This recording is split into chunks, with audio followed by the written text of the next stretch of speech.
Hello everybody, how are you doing? Welcome back to Man City Unplugged, your very own Man City fan channel. It's a crunch game. Dare I say it's a do or die game as well for us. Pep Guardiola called it that we cannot afford to drop any more points. We have to win. So when Pep Guardiola comes out in a press conference and says that, then it just means that he has sounded the war cry out now. He didn't sound the war cry out even against Arsenal. Even against Arsenal, he was like, okay, many things are going to happen in the title race and stuff. But before this game, he was like, I mean, the last time when Pep Guardiola sounded the war cry was, I still remember, 2019, January the 2nd, 2019. City were playing Liverpool at the Etihad, and if City lost, Liverpool would have extended the gap to 7, 8 points that season. And after the game, and that's when Pep told we have to win today or the title race is done.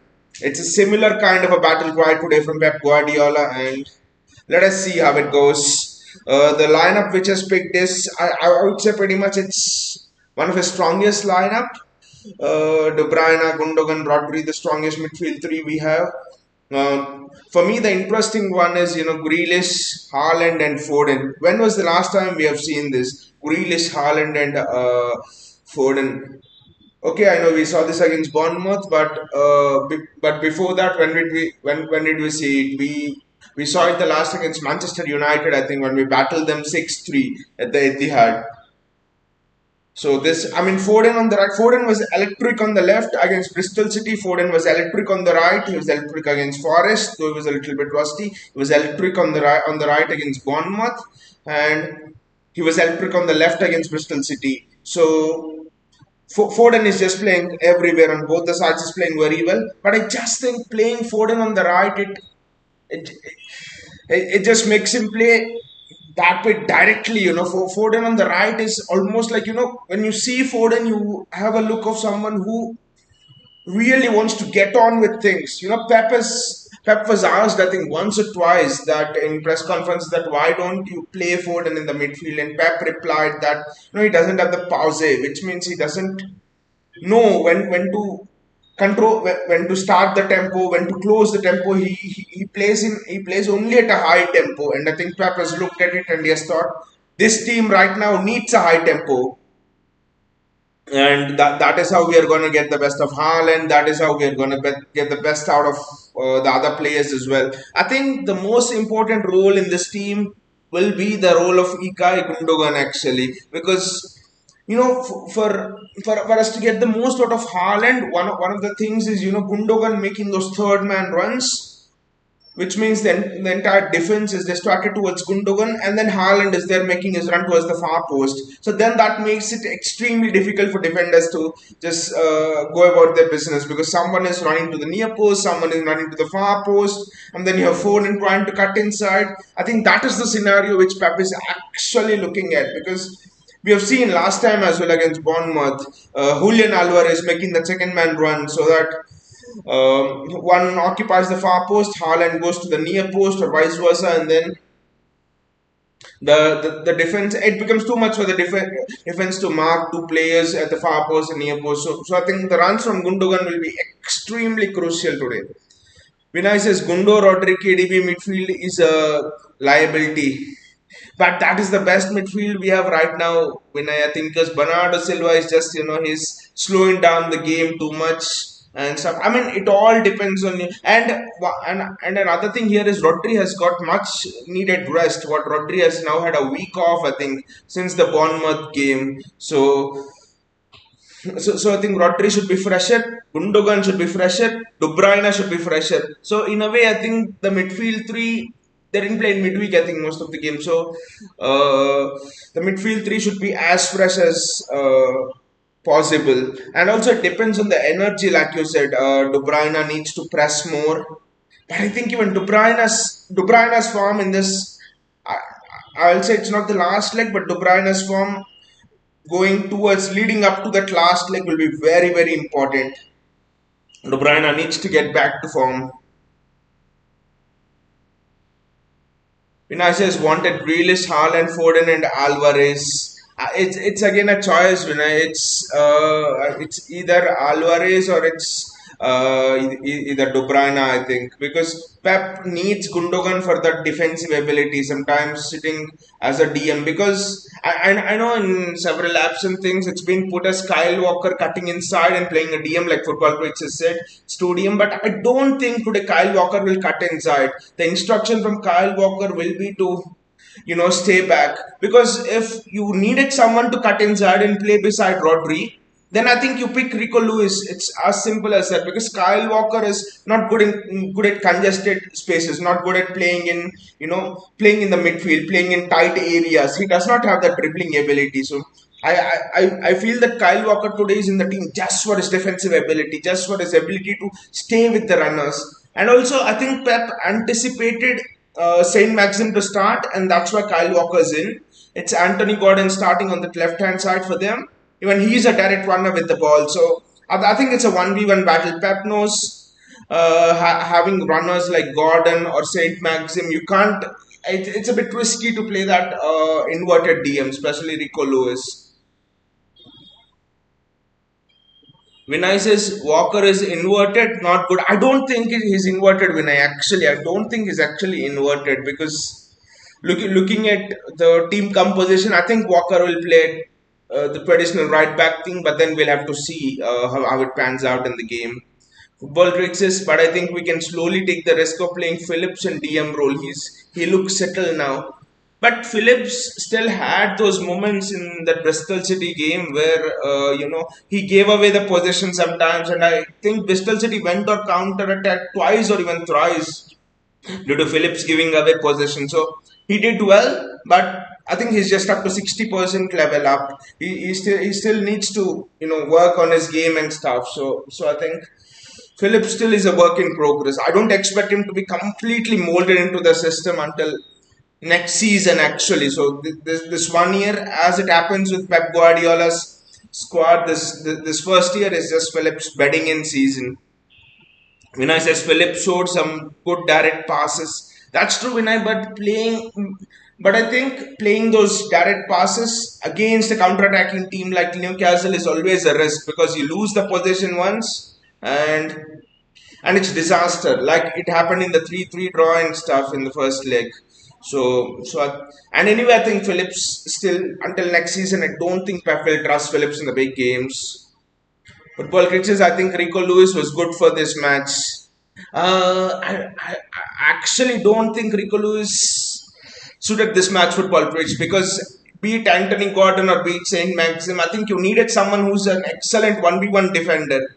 So I think Walker, whatever you say, is one of the best 1v1 defenders in the league. So I actually think Walker would be a better decision. Again, it depends what Pep has thought. Does he like his fullbacks to invert, or does he like his fullbacks to play in the traditional role? We'll have to see as the match starts, even I'm not sure.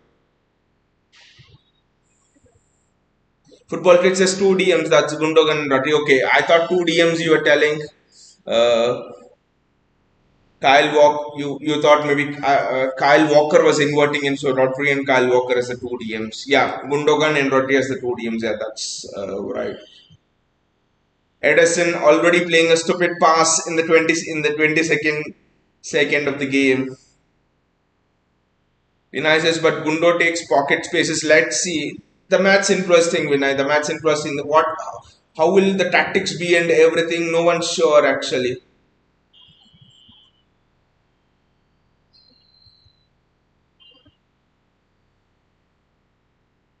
Kevin De Bruyne with the ball. Kevin De Bruyne does well to protect the ball, and it's Jack Grealish. Jack Grealish. Ah, chance for Gundogan. What a chance! Should have probably put the header in. What a chance for Gundo. What a chance for Gundo over there.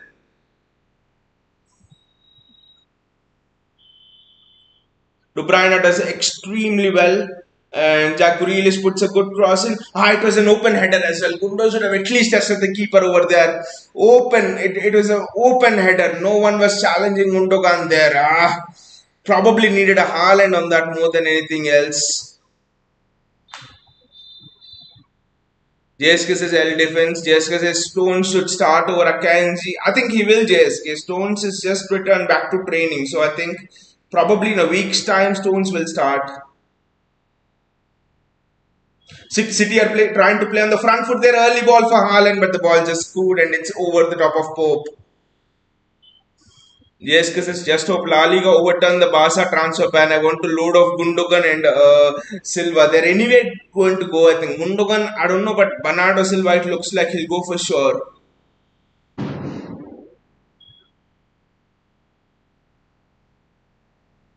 Errors and already two errors in already two errors in the first 2 minutes. What is Edison doing? This season is just going very bad for him. Football Critic says, could we have tried Rico Lewis in DM role today?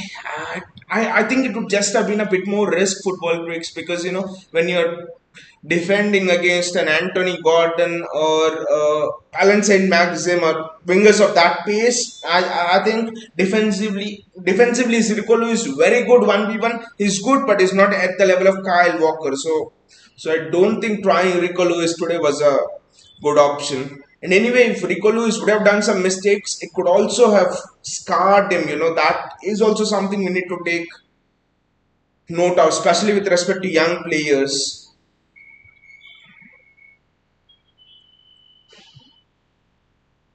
It's a corner for Newcastle.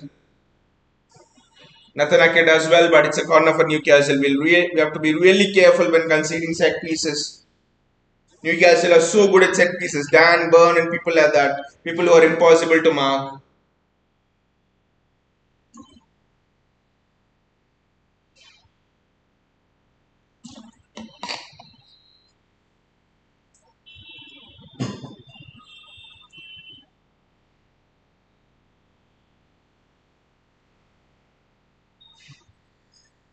Football pitches, I told you, right? We should go for Emi Martinez in summer. Edison time is up. Maybe he's gone in the summer. He's just having a bad season, I think, football picks. Everyone goes through bad seasons and Edison's not an exception. You just look at what is happening to Allison, for example. Allison has conceded far more cheaper goals and stuff. He's given the ball away many times directly from goal kick to the opponent. So for me, I think on this Edison, this thing, I just think it's a bad season that is going on for Ederson. We just need to give him a little bit more time, I think. And James Stafford is actually good. James Stafford is good. Kieran Slickier is someone who's performing very well for the EDS. So we have a couple of options, but Ortega, I think Ortega is think until next season, Ortega will provide some great competition for Ederson. Ederson has to level up, or Ortega will take his spot, I think, from next season. This is just the settling in season for Ortega, and from next season, it won't be Ederson starting every match if he performs like this. Foden does extremely well. Foden does extremely well. Kevin De Bruyne. Kevin De Bruyne with the wrong pass. That was a great chance for City to break. The match is already going end to end. That is interesting because that Newcastle will just sit back and defend. Foden's just playing superbly, right? He's just electric.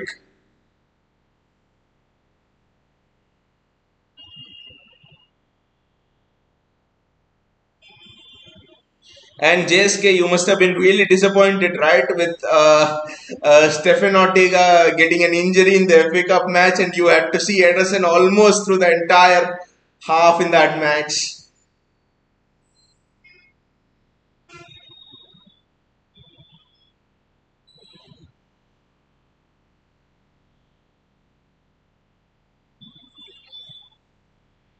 The Grealish, Ilkay Gundogan,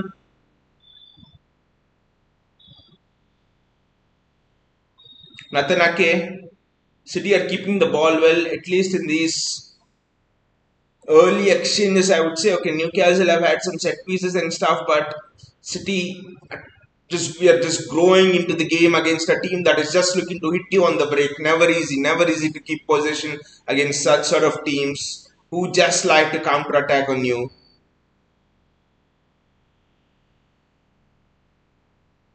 Rodri with the ball.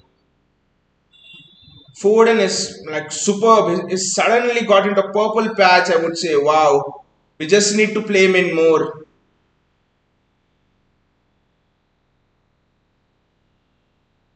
Phil Foden with the ball and look at that Phil Foden. Aha, KDB. What the hell are you doing, KDB? Already two errors from KDB over there. Just wondering how would Alvarez have done on that. Joe Linton carrying the ball forward for Newcastle.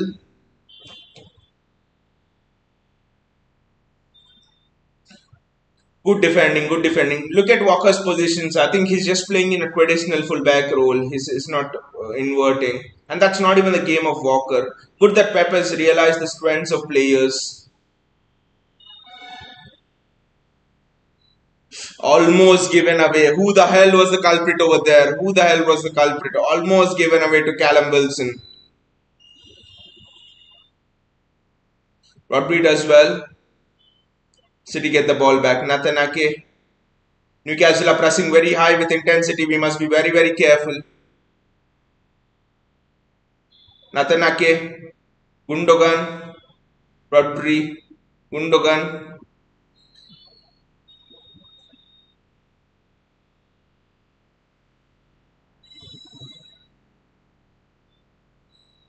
Natanake.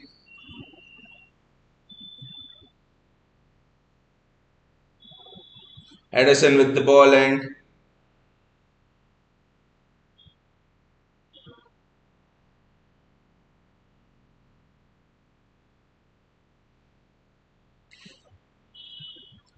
when I says Kyle Walker, he does this often.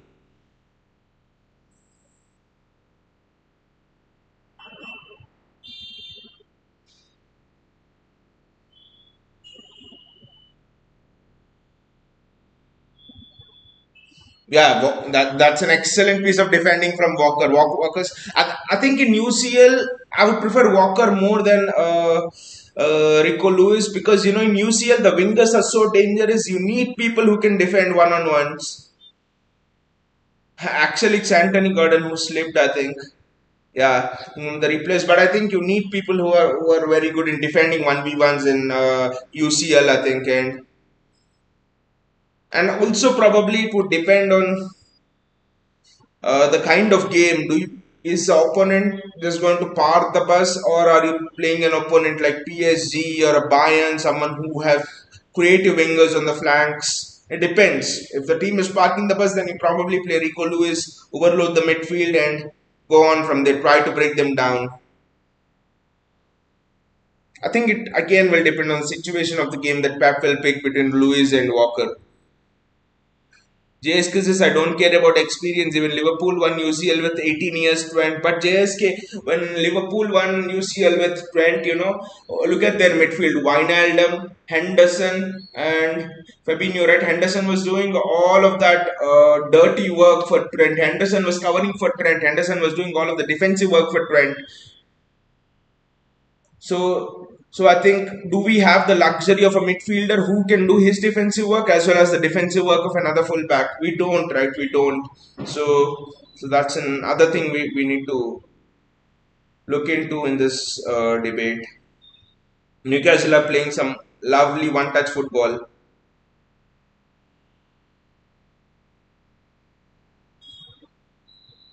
Vinay says Rico is still a kid and he's physically weak, not ideal in defense. At least 1v1 defending, I would say. Because his defensive sense is good, but he still has to grow.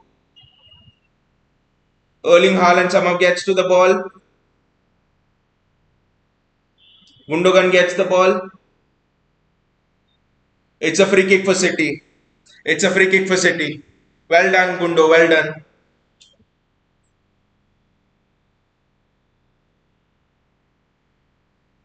JSK's Trent was kid too until corner taken quickly. But defensively, Trent was. See, if Trent played in any other team other than Liverpool, I probably don't think they would have won the UCL or things like that. Trent was always a weak link there, but that Liverpool team was a pressing animal and Van Dijk used to manage 2v1s in that team, and the midfield was just a workaholic midfield. Wijnaldum, Henderson, and Fabinho, they are purely defensive players more than creativity, no creativity. But at City, our midfield is different, right? Our midfield is a more creative sort of people than defensive. So that's why Trent prospered there. KDB with the free kick.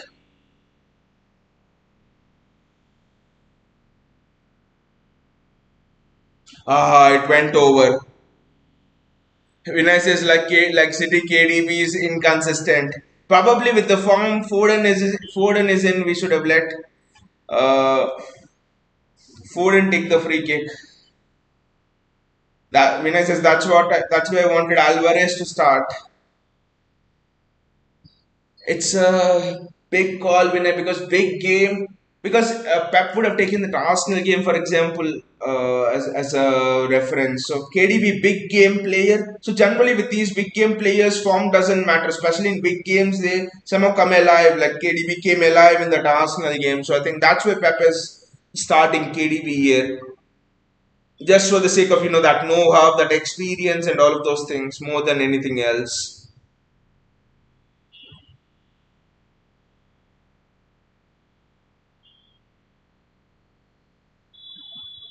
Manuel Akanji.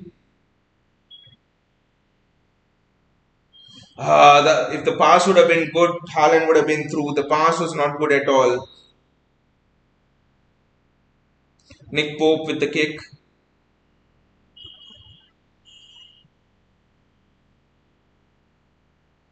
It's a Newcastle throw, I guess.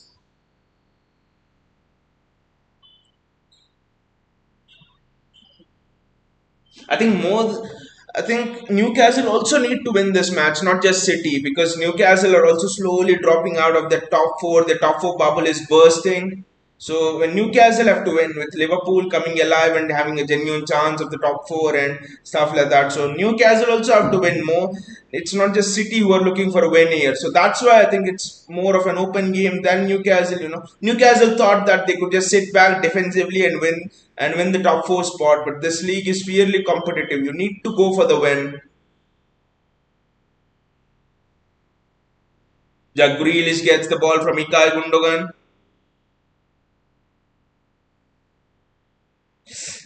Newcastle just cover him out, crowd him out, I must say. Manuel Akanji,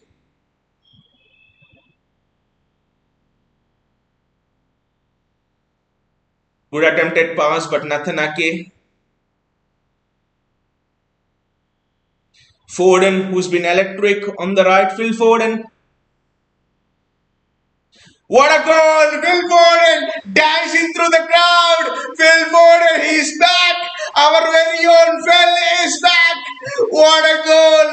What a run! What a goal! Dancing through the Newcastle defense, the so-called best defense in the league. He just ran through it as if he was skating on thin ice. You are doing ice skating over there, Phil.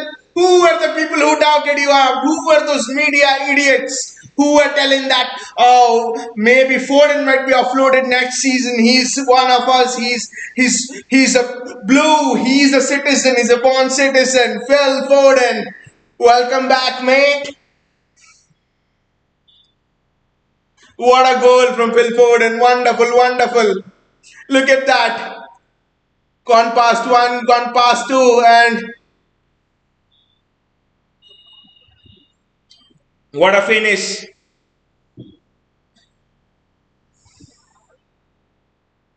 To be fair, there was a bit of deflection, but it was anyway going in because Foden was sliding it towards the far post. It was anyway going in, and no doubt it was anyway going in with the deflection, without the deflection. He is pretty much back. Phil Foden is back. Our very own Phil is back.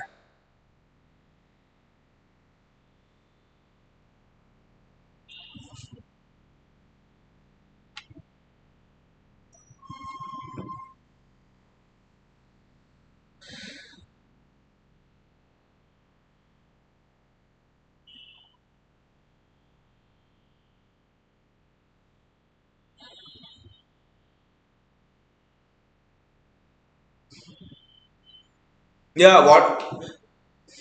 Yeah, it's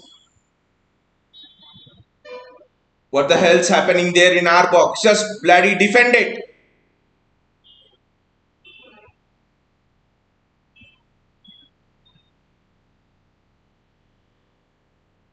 Ake is a wall, exactly. I mean, even though it was a deflection, Foden was aiming it towards the far post. So I think even if there wasn't a deflection, it was going in anyway. So yeah,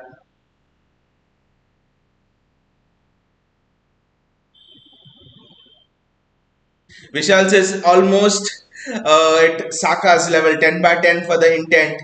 The intent to just drive through the defense. De Bruyne, De Bruyne, De Bruyne, Haaland, Haaland. Ah, just a little bit wider, probably the ball in Haaland's through. City are in the mood today. De Bruyne is in the mood. Wow. Vishal says almost at Saka's level. I don't want to get into that debate again, Vishal. Saka, Foden. Let us not get into that debate. That will be a long, long debate. Phil Foden again. Phil Foden again. Foden is appealing for a handball. What's happening there? Foden's appealing for a handball. Is it a handball or what is it? Wonderful, wonderful defending from Ake there, or else probably Dan Burn. I don't know where the shot would have gone, but what is up with the handball? Are they checking it? Saka, Foden, Rashford doesn't have multi-dimension this thing to his game. What a shit corner from KDB.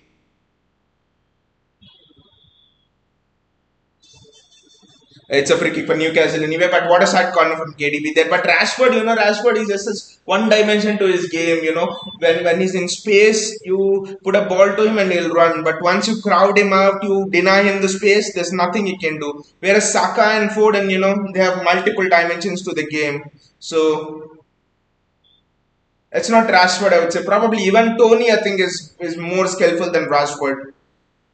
Ford and Tony Saka would actually be much more for better combo. JSK says De Bruyne is shit at corner. It's common knowledge. Probably not common knowledge for Pep Guardiola then. Nick Pope with the goal kick.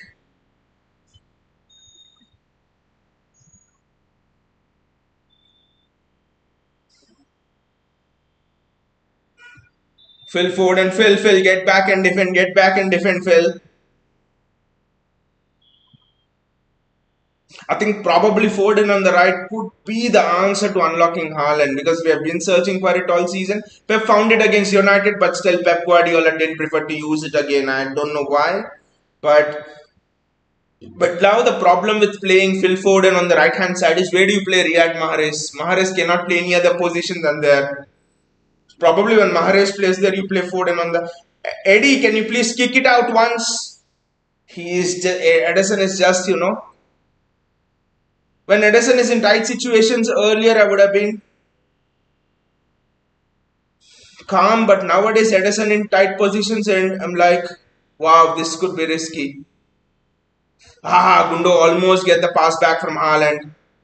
Erling Haaland is pressing aggressively there, and Kevin De Bruyne does extremely well. The ball just goes out from Kevin De Bruyne.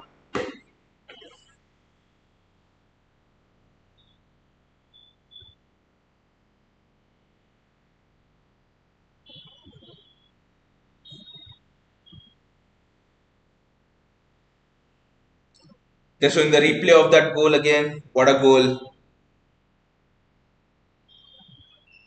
Kevin De Bruyne. Newcastle are under the cosh here, but we need to take advantage of that. Kyle Walker, Manuel Akanji.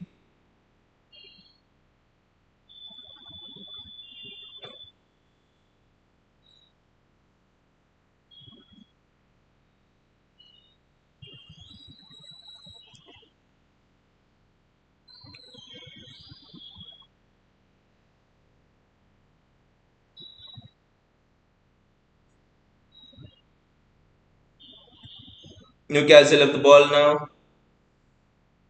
Liao, it seems, will be very difficult to get depending on what I've heard. So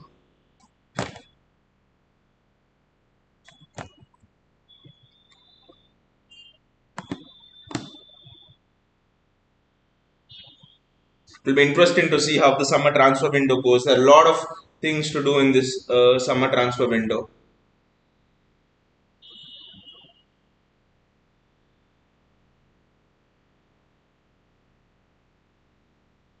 It's a foul in Man City's favour.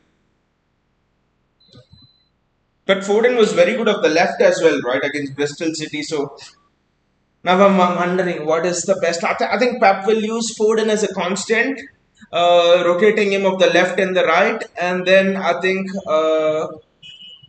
Pep will rotate between Grealish and Mahrez. I think, and but that is what we have all wanted as fans from the start of the season, right?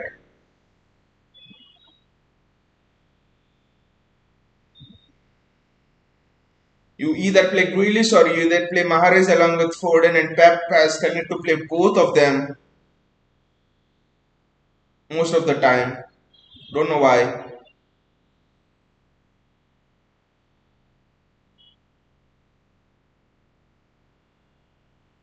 Ilkay Gundogan there. City are anticipating those long balls very well from Newcastle.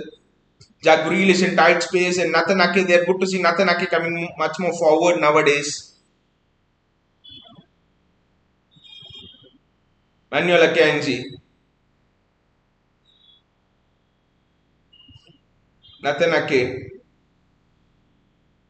Erling Haaland, Haaland as well, Jack Grealish. Well defended by Newcastle and it's a throw in for City.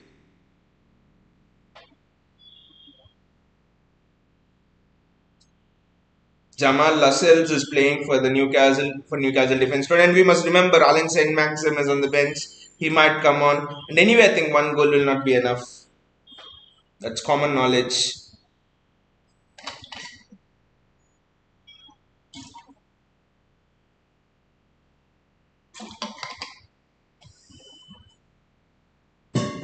Kyle Walker back to Ederson. Every time Ederson gets the ball, I'm like nervy and on the edge of my seat. Kevin De Bruyne, Phil Foden, Kyle Walker. That's a good ball by Walker, but well defended by Newcastle there.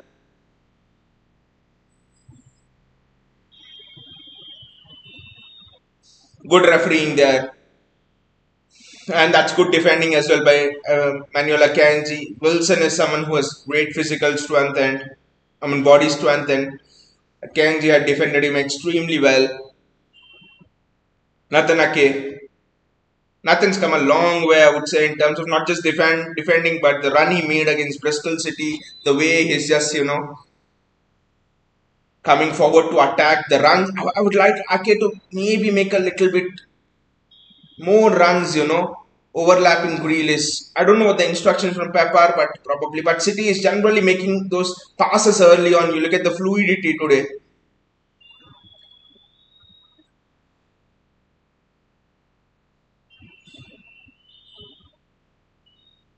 It's gone out for a City throw, but there's an incident that happened off the ball in the penalty area. So, what is it? What is the incident? Will they have a look at it? I don't know, but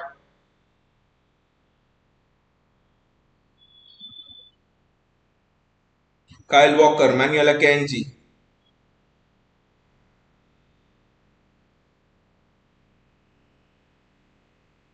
Nathan Ake, Rodri. They're trying to press Rodri very high, and we need to be careful. They're just trying to press our centre backs. Ilkay Gundogan, Kevin De Bruyne in the half space, Erling Haaland. Almost there for Erling Haaland. We are playing in Haaland more and more today, and that's very good to see. Look at De Bruyne playing in Haaland, and Haaland was there. Just couldn't get the wrong side of Jamal Lascelles, I think. Nathan Ake there with the ball. Jack Grealish, Kevin De Bruyne. The shot's blocked. Probably I thought he could have Fast. Phil Foden's there. Manuel Akanji.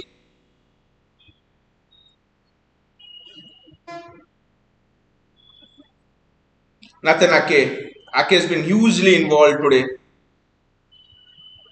Even though Foden scored the goal, most of our attack is down the left and not the right. That is something interesting for me. Nathan Ake. Kai Gundogan. Manuel Akanji. Almost sold shot, but Rodri. Nathan Ake. Sorry, Jack Grealish. Kevin De Bruyne has lost the ball. Mistakes from Kevin De Bruyne. Gain.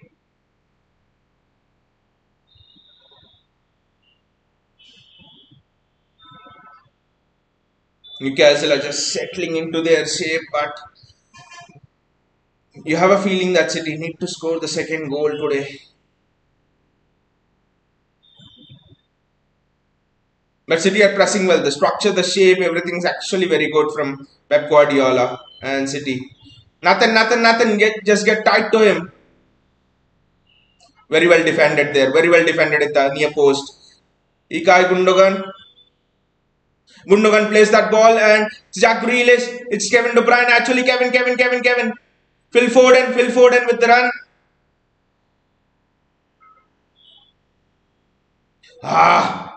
Newcastle defense has blocked him out, but that's again a very good ball. City are almost lethal on the attack here. Joe Linton is down, I think, for Newcastle.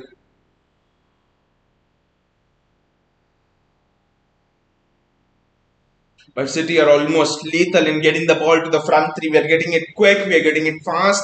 This is what we wanted to see. This is how we play with Erling Haaland. And to all the people who are telling that you can't play with Erling Haaland in a Pep Guardiola system, City, Haaland just makes City worse. Look at it, how we can play with Erling Haaland. This match is a prime example of what Haaland offers you. The dynamic running with the ball, the dynamic pace. Yes, Haaland hasn't got a goal or an assist, but just the way he's dragging defenders around and stuff. And in this system, when you're playing like this, Jack Grealish has more space to run into. Foden has more space to run into. Look at the space Kevin De Bruyne has. When you have an out-and-out striker, one of the advantages is, especially someone like a Haaland, your Cam will have your people like Kevin De Bruyne are playing in the attacking midfield role will have more space to run into, and that's why I think even against Forest, against Bournemouth as well, I think, but especially against Nottingham Forest, De Bruyne had so many chances. He was just wasteful, I know, but he had so many chances to strike from long distance and all of that stuff. So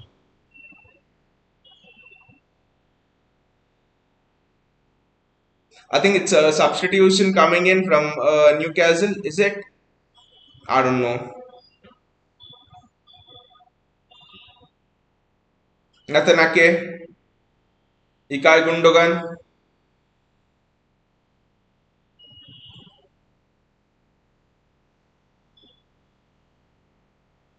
Nathan Ake,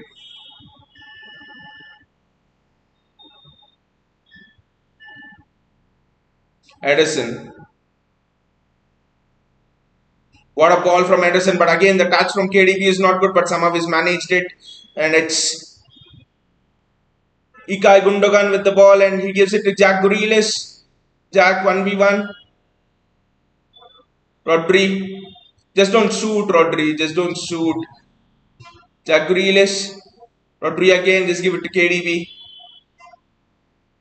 Not a good ball in from Rodri. Just thought KDB was free there, but I don't know why. I know why, because KDB has been very inconsistent this season, but anyway, KDB is near you. You give the ball to KDB.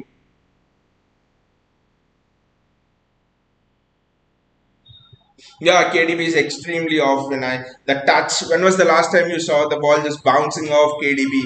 The touch is not there.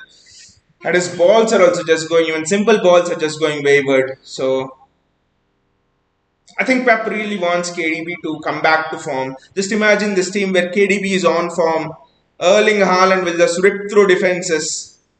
Just imagine an informed KDB. That's what Pep is desperate for KDB to come back to form. Alvarez is good, but whatever you say, KDB is the best attacking midfielder in the world. There's no doubt about it. So I think KDB is KDB. It's almost irreplaceable. You can say that we look more defensively solid with Gundogan, Bernardo, and Rodri as the midfield. You can say Alvarez offers more one-twos ability, playing ability, and all. But KDB is KDB, whatever you say. That's why Pep is so desperate to get him back to form. Jack Grealish,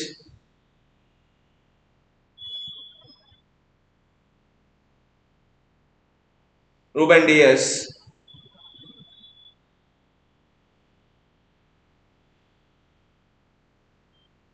Nathan Ake,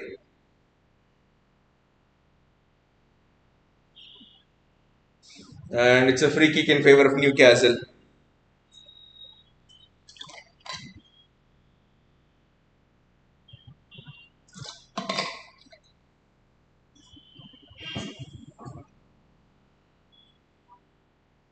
Newcastle are just trying to take a breather now. They've been run all over us, but it's just been 1-0, and it's not that we have tested Nick Pope left, right, and center. So Edison does well to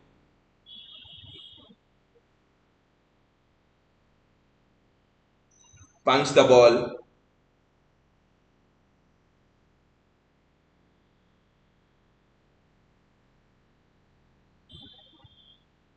Jack Grealish gets out with the ball, and it's Ilkay Gundogan, Kevin De Bruyne running with the ball.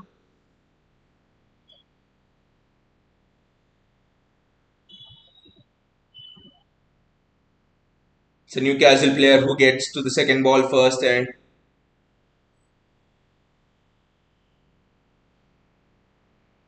Phil Foden there. City are just crowding Newcastle out. There's no way out for them. Manuel Akanji,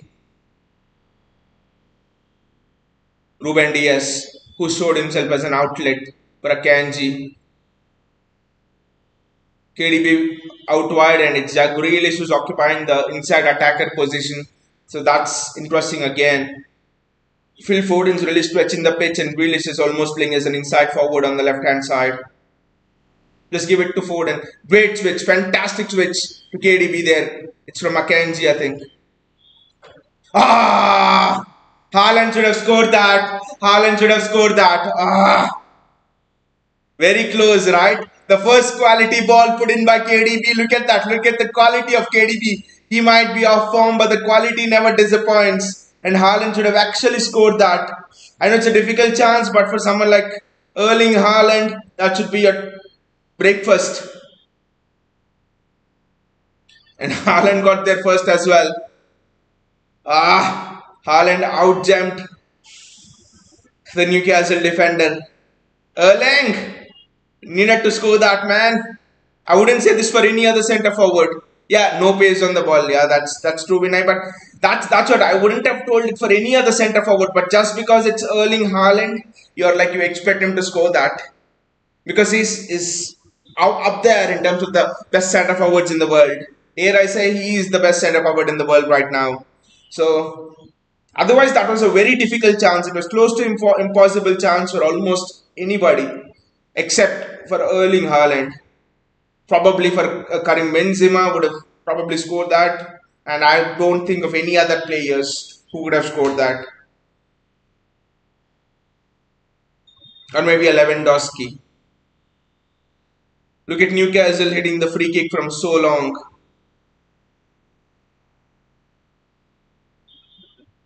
Ake again.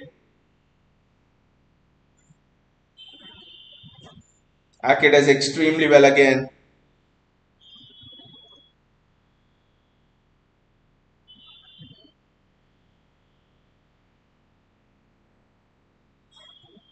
Newcastle players rotating the ball between themselves and just don't give Kieran Trippier the time and space to put a ball in. That's the only thing I would say.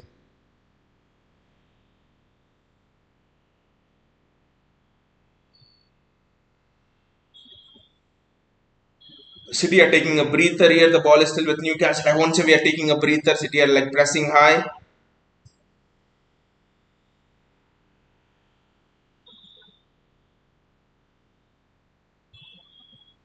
Joe Linton, they're running inside with the ball.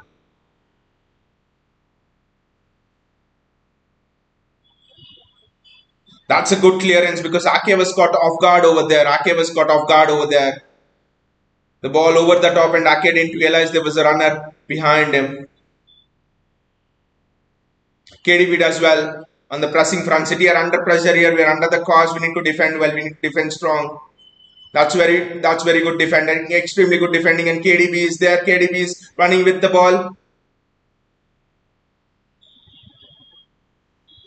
And there were no options literally for KDB over there to do it. It was just KDB and Haaland. And Haaland was patrolled by two defenders.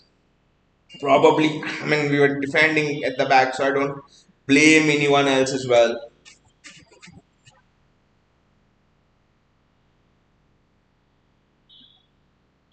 Jack Grealish with the ball. Erling Haaland, Ilkay Gundogan gets the ball back. KDB, give it to Phil. Ah, there's an option for KDB to play the ball to Phil Foden, but then he just ignored it. I don't know why, and he chose to go for the more difficult ball.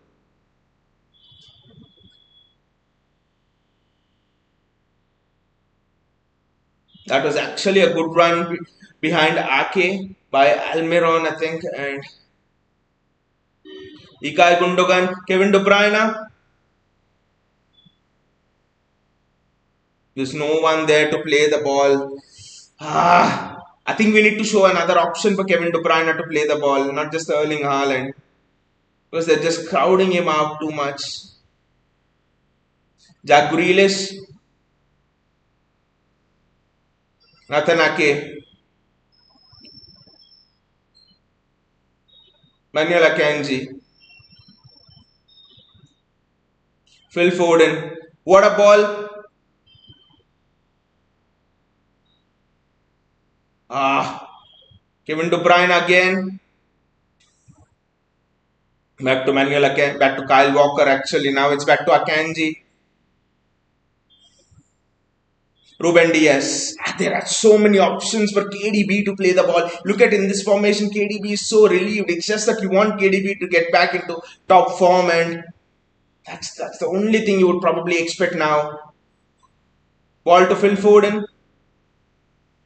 Actually, it's KDB who's there. Foden's gone inside. It's interesting because whenever KDB is drifting wide of the left or right, one of them, be it Grealish or Foden, is actually going on the inside. So that's actually very interesting tactic from Pep Guardiola. I think he just want to outnumber the defenders over there so that there's more space for Erling Haaland actually. That's a corner for City. Haaland does extremely well there holding off the ball.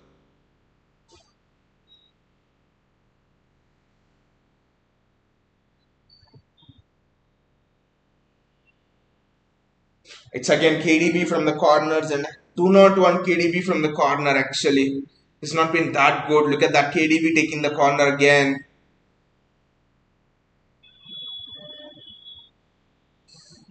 This corner is better actually than the previous ones. Kyle Walker, Jack Grealish, Kyle Walker.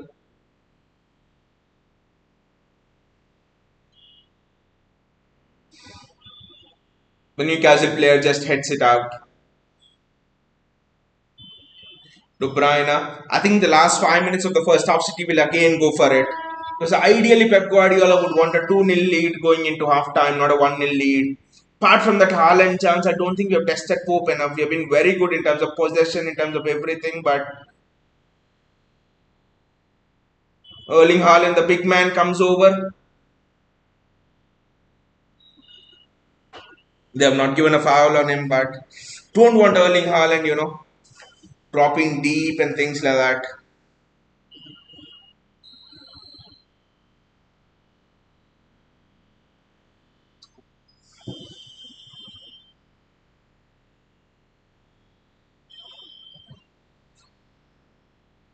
Addison. Eddie just bloody kick it long. Yes, he does that actually. Kevin De Bruyne does well to intercept the. I mean, sorry, Haaland does well to intercept the ball, and Kevin De Bruyne he loses it again, and he gets it back. I guess yes. Gundogan gets it back. Newcastle get it back. De Bruyne over there again should have made better use of the ball. His touch is also off today. De Bruyne's touch. I don't know why. I don't know what's going on with him. I know ups and downs are part of a player's career, but Nathan Ake is doing extremely well there to hold the ball up.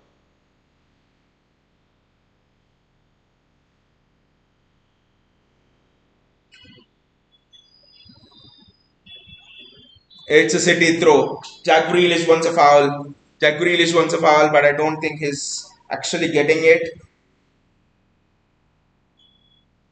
And I'm pretty sure it's a foul.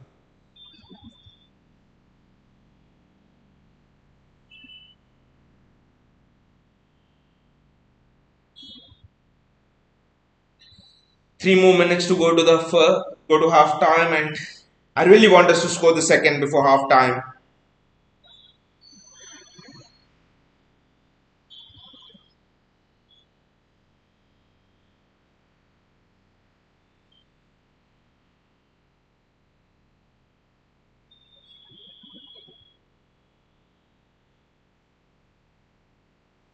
It's a Newcastle throw. If KDB was sharp or if KDB was on form, this could have been a full basketball score 4-0, 5-0 easily by this time.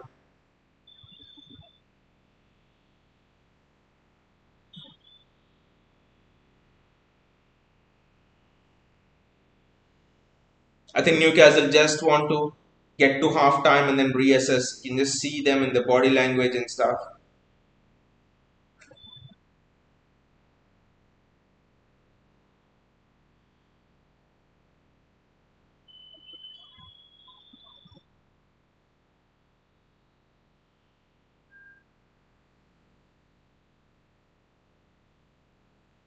Bruno Guimaraes with the ball. Good switch, good switch. Foden, Foden, get back. Phil, get back and defend. Phil, get back and defend. I think whenever Newcastle switch the play, finding it a bit difficult, and that's normal. That's normal because space is out wide. That is there. Bruno Guimaraes, we have to defend well. We have to defend well before going into the break. Just do not, please, just do not let the entire half's hard work go into waste in these last final minute. Let that not happen, please.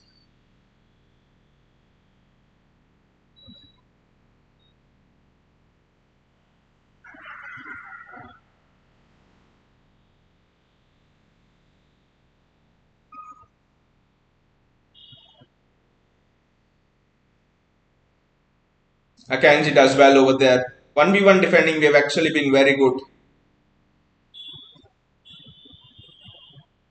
It's a City throw. It's a City free kick, I think. Yes, it's a City free kick. And I think that should pretty much be that in this half. Should be the last kick of the half. That free kick.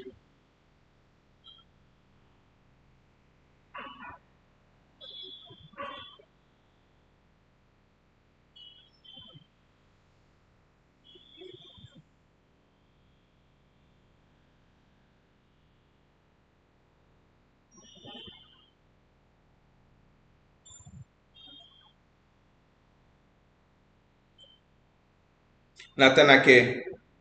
Ruben Diaz. 2 minutes of added time. So might be enough time left for some more action to end the half. Don't want action from Eddie. What the hell are they doing there in the box? Just bloody clear it off. Clear it off if you don't bloody have options.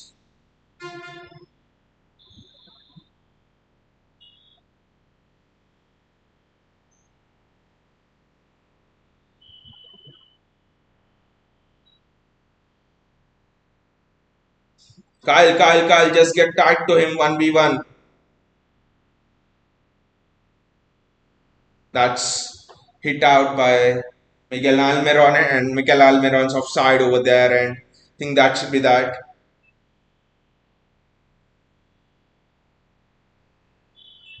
Yeah, Almiron's offside, but you can see Newcastle have always been trying to play that ball. I think when Saint Maxim comes on, it's a question of when he will come on and not if. So whenever he comes on, I think that ball will become much more dangerous. We need to be really careful for that ball.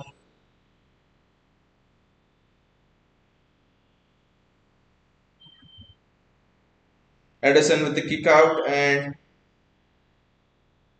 it's a Newcastle throw. Jack Grealish and Almiron are having a bit of a banter. That is expected after what Grealish has done during our title celebrations last year.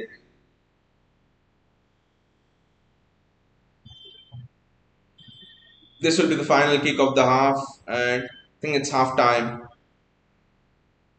Edison gathers it, and it's half time, I guess. That should be that. That should be the end of the half. City have played a good half of football. I would say it was a controlled half of football. Okay, Newcastle had chances. I think one or two chances, not even half chances. I would say less than half chances. Especially that switch to the far right, switch from left to right from Newcastle actually troubled us a bit. But on the flip side, I would say we controlled the spaces very well. The formation's very intriguing for me because KDB was getting a lot of space in this formation. There was crowd around Grealish. Foden was fairly a bit crowded, but KDB was the man. KDB and Gundogan, whoever ran into that attacking midfield, was having plenty of space. They were having so much space to run into. So that's I think that's been the speciality of today's formation. But the moment, the goal, everything, it belonged to Phil Foden. Phil Foden just he made something out of nothing literally there. It wasn't a defense splitting pass or it wasn't something like that. It wasn't a City team goal or something like that. Phil Foden literally ran through two, three Newcastle players, and his finish, you could argue deflection, but it would have anyway gone in. So wonderful work by Phil Foden. But what I would want to see in the second half more is the match is not done. The match is definitely not done. But what I would like to see in the second half is go on and score that second goal and give us some breathing space. I know in the past title races we have defended 1-0 scoreline so many times in tighter situations than this. But but somehow defensively with this team, you're somehow thinking that you need to score a second goal in order to secure all of the points. The second half will be interesting because Newcastle will also bring on Alan Saint Maxim, and they'll be more attacking.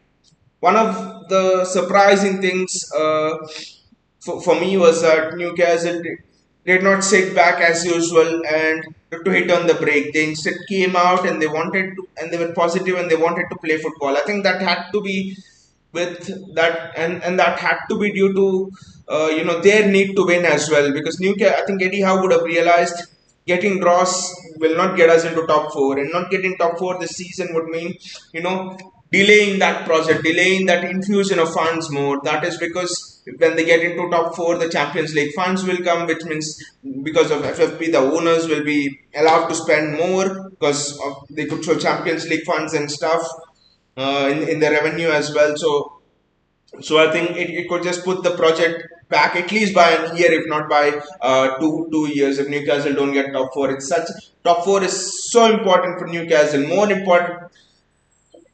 important than any other thing to any other team in this league, I think. So that's why I think Newcastle have come out today and they wanted to attack. Vishal says Newcastle look like they'll equalize. Just do not know. Just do not know, Vishal. Even if a team doesn't look like they will equalize, they might equalize because it's football. Because Nottingham Forest, they just had one shot on target, one shot overall in the entire game, and with that one shot they scored the goal last time against us. We were the better team, but so that's football. You can never say it just takes a second or so to equalize. That's why I'm telling we need to score the goal. We need to score the next goal. Otherwise, it's football. Anything can happen.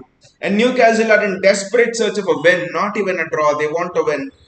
I mean, a draw will help neither team. A draw will not help City. A draw will not help Newcastle also here. So a draw will help Arsenal fans for sure. A draw will even help United fans for sure because they can start dreaming of the title again. So A draw will help Liverpool fans. So you can see the entire crowd around us. All of your top six teams, other than City and probably Newcastle, all the teams who are in the top six right now, everyone wants a draw here. Draw helps everyone except the two teams that are playing. JSK says De Bruyne has been dog shit this match. They can win easily. Just need a shot on target. I can see your confidence on Ederson JSK. Yeah, De Bruyne is the one who's been with the space, who's been with all of the space, and he's not been very good at all. But then that's the thing, he's Kevin De Bruyne, and at any moment he can just come alive. That's the only that's the hope this season we have had, because there's truly off color of form this season, and in a way that's okay with me, because De Bruyne has been playing relentless football last season, the season. I mean, he's just had relentless football, right? Which me and he has not had a drop off for what, 3 seasons, last 3 4 seasons. When was the last time you saw De Bruyne having a drop off? Not in a while, right? So I think that's just a common cycle in the phase of any footballer's career. Look at Foden, for example. When was the last time we saw him having a drop off? And he did not have much of a drop off. So until the last 2 3 months. So I think that's just a common cycle that players go through, and we need to stick around De Bruyne. I think more than ever now, because to win the Champions League, to win this league title, we need Kevin De Bruyne back to his best, back to the form.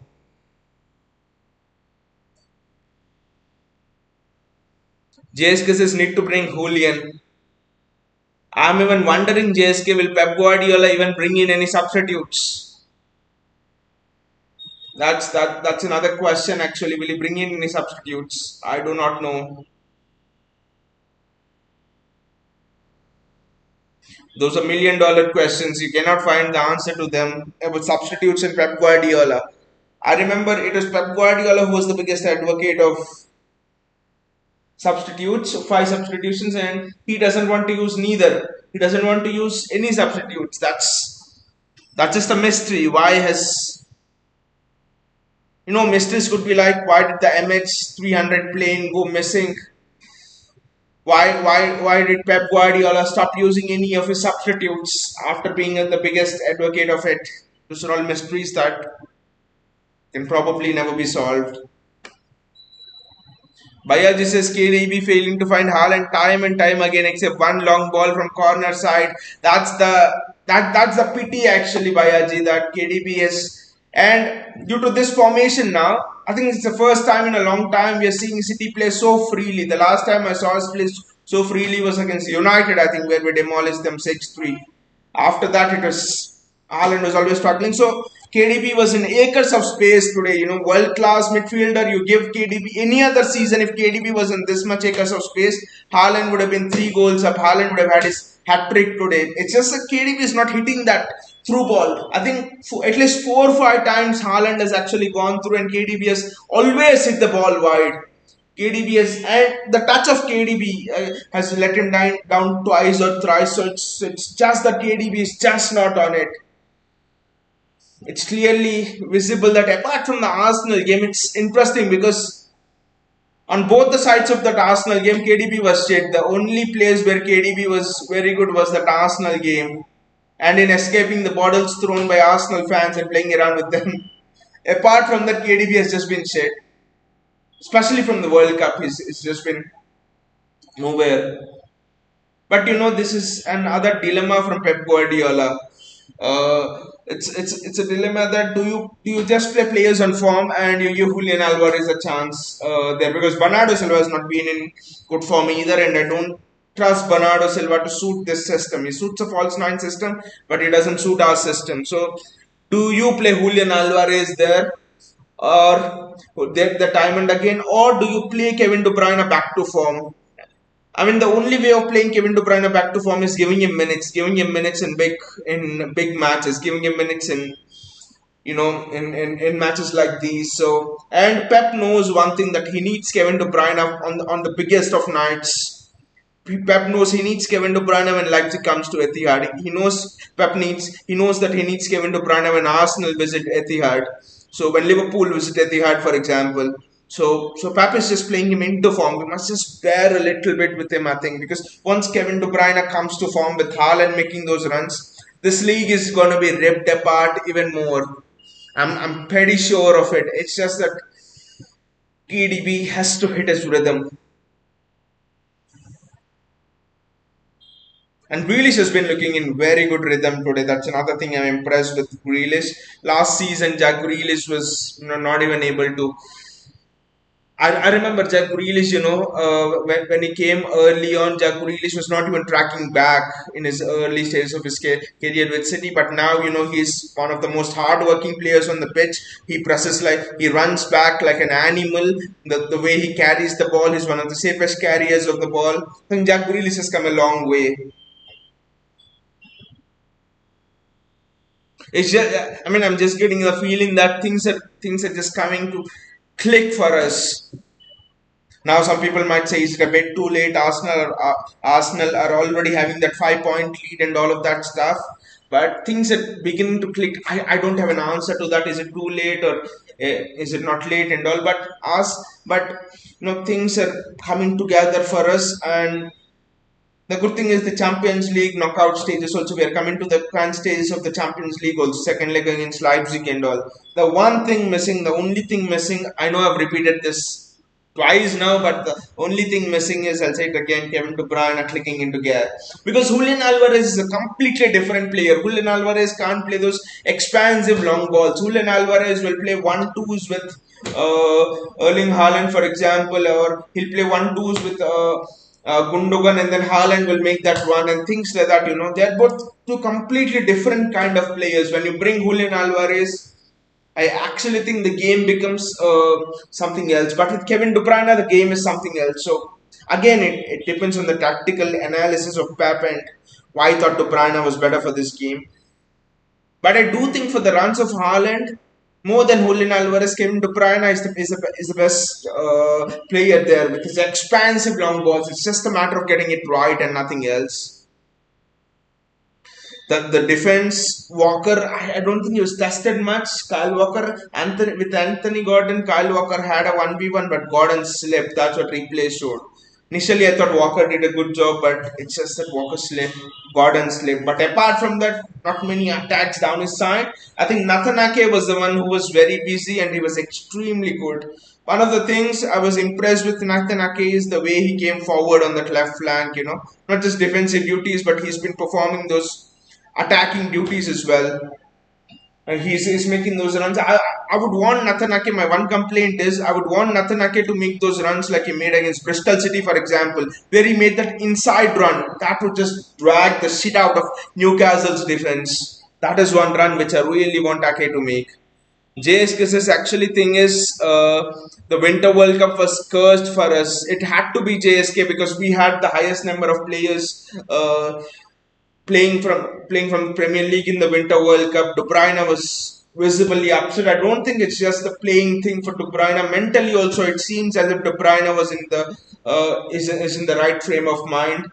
Rodri as well, for example, he's been making certain silly mistakes. If not for Rodri's mistakes this season, I think we would have been at least level with Arsenal, if not ahead of Arsenal on points. Rodri gave away the ball against Everton. Rodri was responsible for that Demarai Gray goal. Rodri was responsible for Spurs scoring us and not scoring against us 1-0. That goal from at North London. So I mean, and we have to remember, Rodri has played so many games. De Bruyne has played so many games. It's quite okay of them looking rusty. I think we have to let it soak in as a fan base instead of telling that he's been shit, they've been shit. Vinicius Haaland must be frustrated. Haaland, everything's just clicking into gear. Vinicius, just that final ball from De Bruyne. That's it. I hope it improves in this half. I hope it improves a lot in this half. Vinicius, our attackers just don't shoot. This match, I think they are going for shots. I'm seeing that they're shooting more than usual. Actually, they're being direct, and I think Phil Foden being here is in. I think it's the impact of Foden that is actually forcing all our attackers to be more aggressive. Because without Foden, for example, with Riyad Mahrez, it was a bit more passive.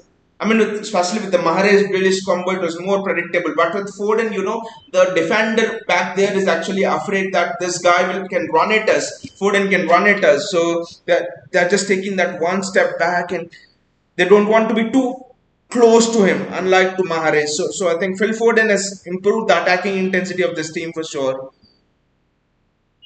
Vinay says no worries for Pope there. That is a valid point, Vinay. That is a valid point. We have the intention of shooting, but we're not testing Pope enough. Apart from the Haaland chance, I actually don't remember us testing Pope enough. So we need to change that. We absolutely need to change that today. The Newcastle players are coming out, but I really hope Pep Guardiola makes some substitutions today.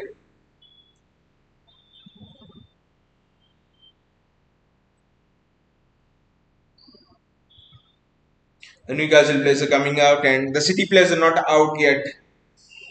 You know what's taking so long? Maybe Pep is giving them an earful. All of our remaining games against the so-called Big Six are at home, are at the Etihad.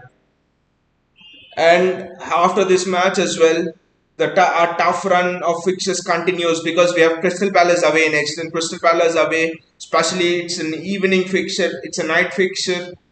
So Selhurst Park, especially in those night fixtures, is just a damn scary ground to play on. It's not the easiest ground to go to. So the schedule is actually tough for us in the next 3, 4, 5 matches even. Next 5 matches, I think this against Newcastle, which is this match. Then we have Palace away. I think then we have Liverpool at home. I think on April 1st. Then we have Arsenal. I think matches in between are also. I just don't remember, but some of the fixtures. I think we have Brentford as well. So some of the fixtures in between are tough as well. So I think we have Brighton in between. So there are tough fixtures. Newcastle have kicked off now.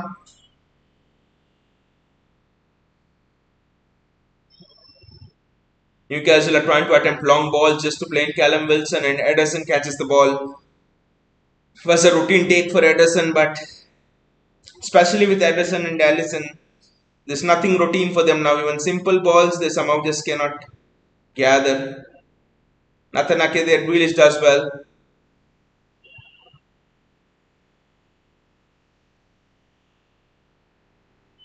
Why is it a free kick for Newcastle? Why is it a free kick for Newcastle?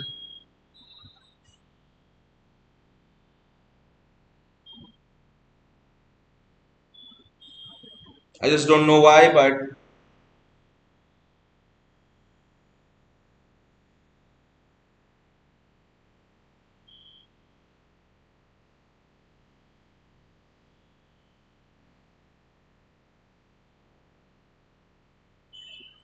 that's well defended by us. Defensively, we have looked strong at least up to this point.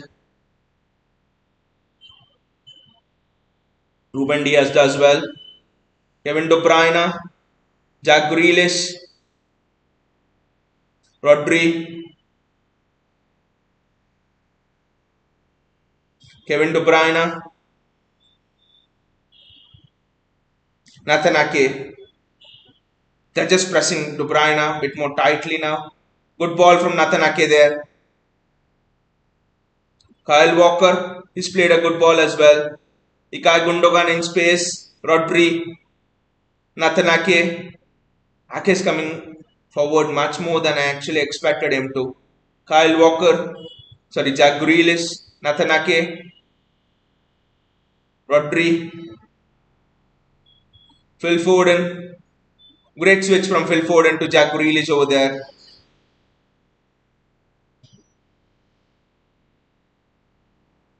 Nathan Ake, Jack Grealish. There's no foul on Jack Grealish, they say, but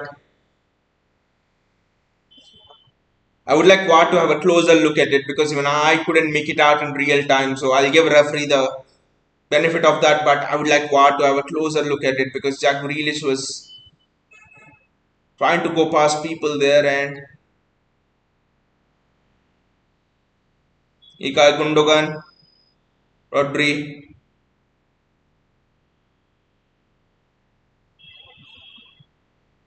Kevin De Bruyne, Nathan Ake, Jack Grealish having the chance to run at his man again.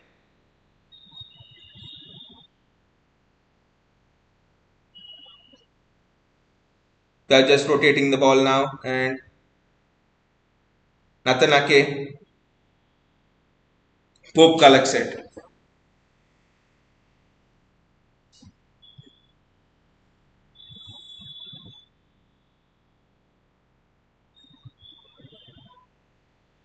City have come out straight on the front foot, and Newcastle have just one game plan to hit us on the counter. Kevin De Bruyne there, poor ball from Rodri. This is not KDB's mistake. That was a poor ball from Rodri, putting KDB under pressure immediately.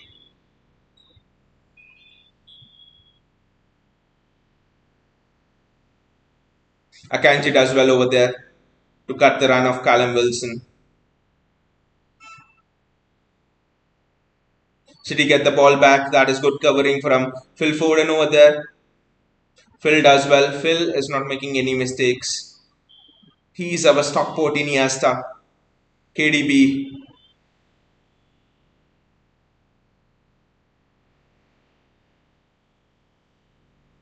Rodri. KDB. KDB does well there. KDB does well there to escape the clutches of, I think it's Joe Linton. But that's again a poor ball from KDB. Again a poor ball from KDB.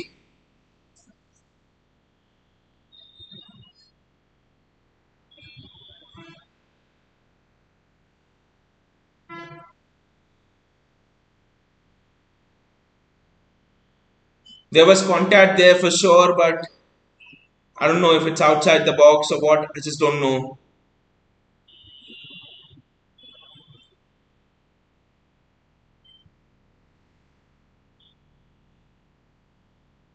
Nick Pope with the long goal kick.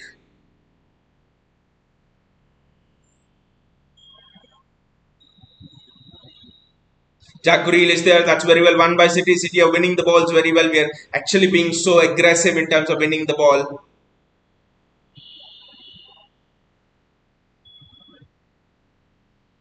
Manuel Akanji.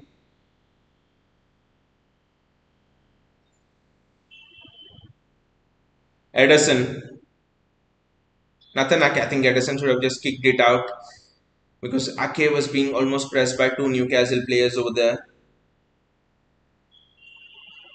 Kevin De Bruyne. His positions are good. Things apart from that final pass and stuff, everything's just going good for De Bruyne. It's just the final pass.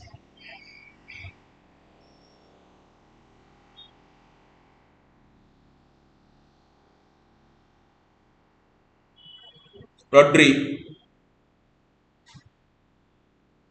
Nathan Ake.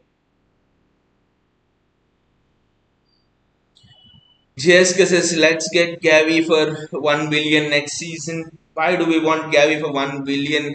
JSK, instead, let us buy Barcelona. Let us buy 60% of Barcelona.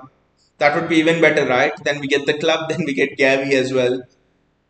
I think that's a better option.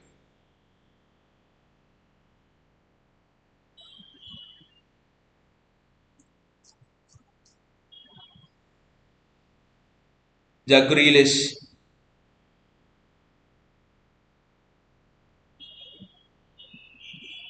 That's a ball kicked out, and Newcastle have the throw.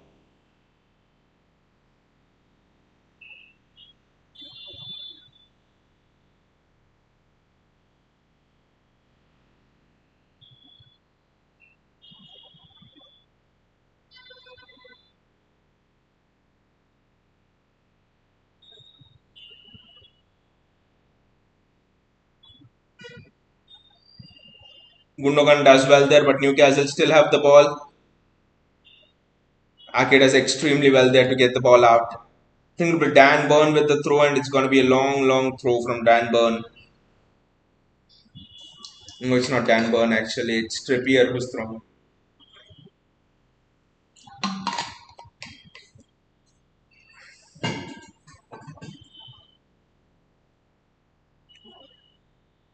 Newcastle are now slowly growing into the game in this half. Phil Foden with the ball.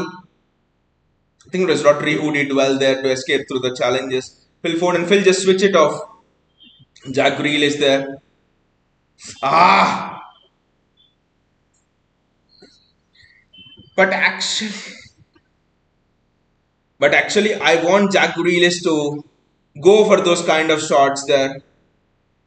That was clearly a yellow card challenge on Ruben Diaz there. Clear foul. Yeah, you want Jack Grealish to try those shots because we know how skillful Jack Grealish is, especially at those shots. I've seen it at at Aston Villa. Grealish is very good at long shots.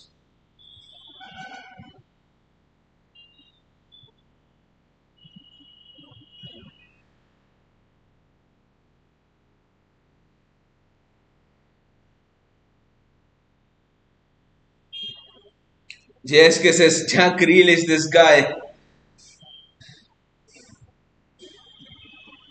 He's just clicking into rhythm, JSK. So I think for next season it will just be a wonderful, wonderful team.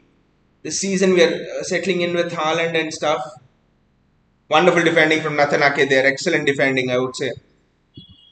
1v1s has just been a rock, Nathan Ake, in this game.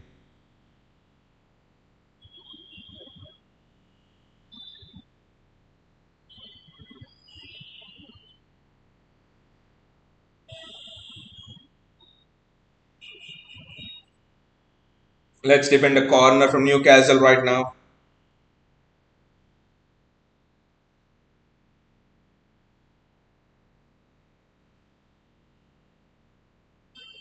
And it's Trippier with the corner, so we always need to be careful whenever Trippier is taking set pieces, be it corners or free kicks.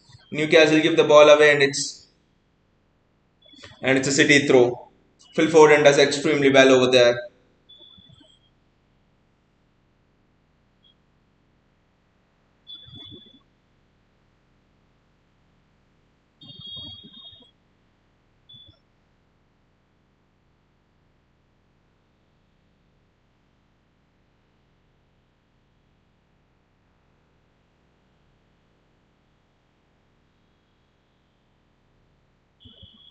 Kevin De Bruyne, Erling Haaland. It's a Newcastle free kick. I think there was a hand involved there or something like that. We just need to play Haaland for one more chance. We just need to give Haaland one more chance. Pep is there speaking with Rodolfo Borrell. What has happened? What the hell has happened? Calvin Phillips is warming up. Can instantly recognize him even from the back because of his unique hairstyle, Calvin Phillips. Nick Pope there with the kick out, and it's not a kick out, it's just a pass.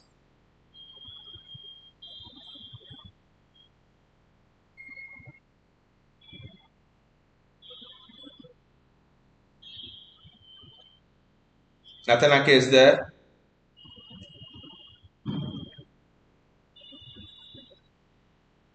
We need to be really careful there. We were playing through tight space there, one miss pass, and Wilson would have been through there. Need to be extremely careful. Foden does extremely well to win the ball back. Jack Grealish, Nathanake. It was a stupid pass from Nathanake actually, not the right pass. Because Grealish was surrounded by three people over there. I think Newcastle were actually expecting that pass and they were ready to pounce on it.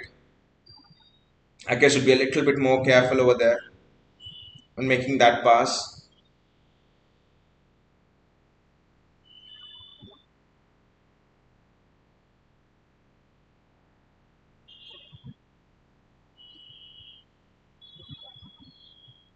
Nathanake is out of position there. Nathanake is out of position there. He went for the ball and is not there now.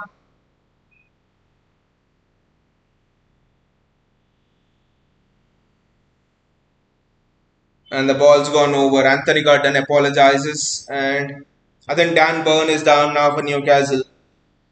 That was, I think you should never dive into challenges like that. Nathanake, what the hell was he doing? I know he was aggressive there, but that could have just costed us so much. Not good decision making there from Nathanake. First for the pass, then for going for this ball. It's not at all good decision making there from Nathanake.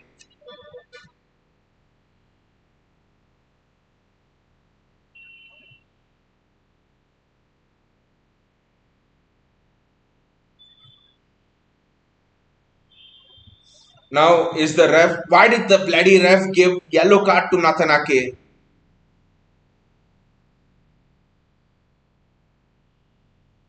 It was both of them were bloody going for the ball. I don't know what the ref is doing here. Both of them were going for the ball.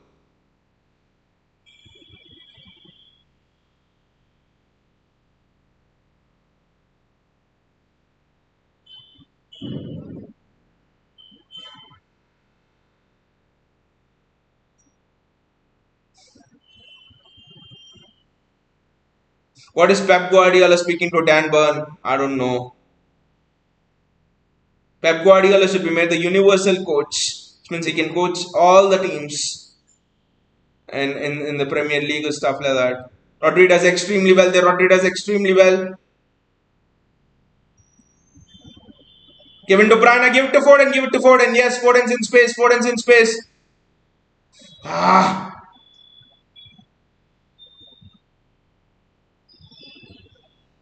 Natanake is there.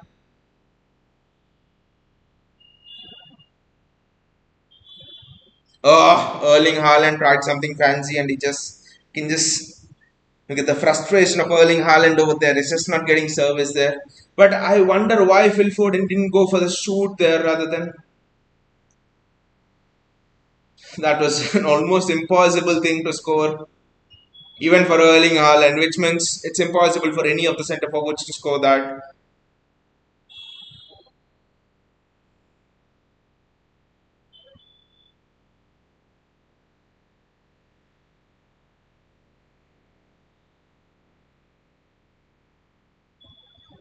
Nick Pope there with the kick out.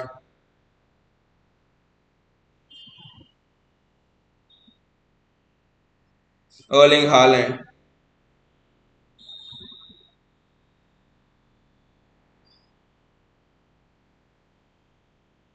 That was again a dangerous ball back, and you need to be careful on that manual.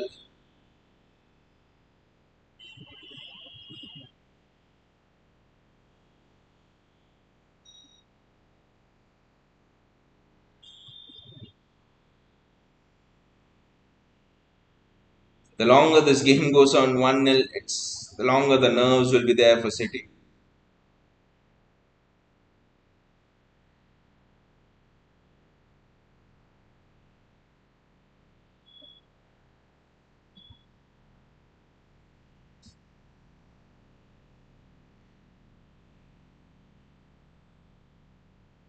The referee has given the free kick in favor of Newcastle. I don't know what this guy is. That wasn't a free kick in favor of Newcastle. Duprana was just pressuring him very well. It wasn't a free kick in favor of Newcastle. Never, never, never in a million years.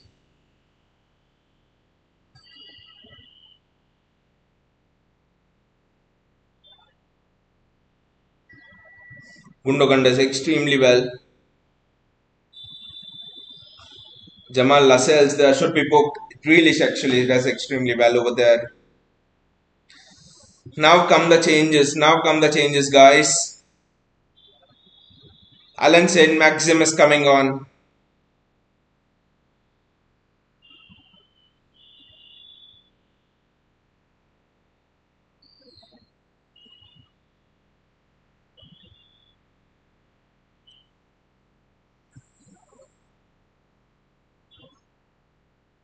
Wow, Alan Saint Maxim is coming on. Alan Saint Maxim, he was very good against United as well. Just didn't have the end product. And is it Almiron who's going off? I think yes. Need to be careful here. Dan Burns also going off. Longstaff, Wilson, and Gordon are going off.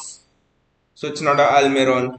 And Willock, Isaac, and Saint Maxim are coming. Even Alexander Isaac is coming as well. So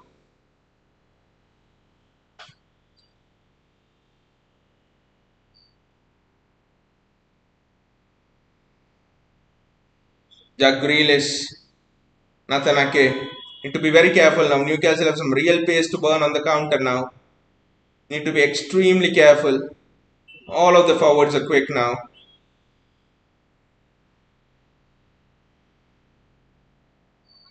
Rodri, it's Ruben Diaz. How viable is it to play those direct through balls now to Haaland? I don't know.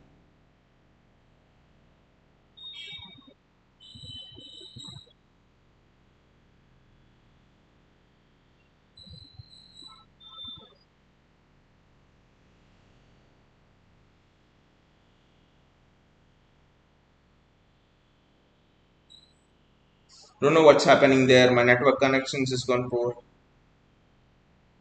Edison just has kicked it long.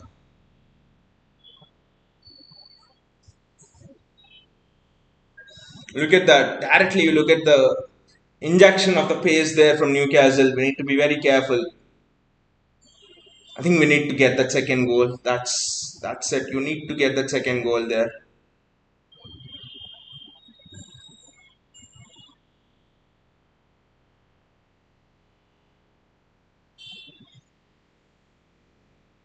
It's kicked out, and it's a corner for Newcastle. Look at that. Look at the fast pace of play.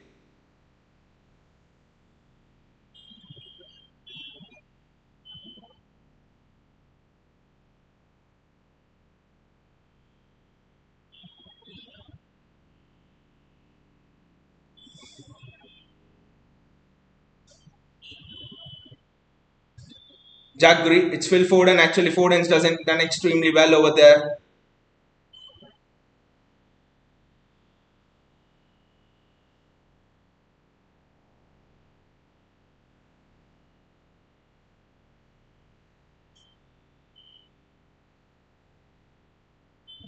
Bernardo Silva is coming on for City. Glad Pep is making some substitutions at least. De Bruyne has gone now, and Bernardo Silva is coming on for City. This will be interesting. This is very interesting.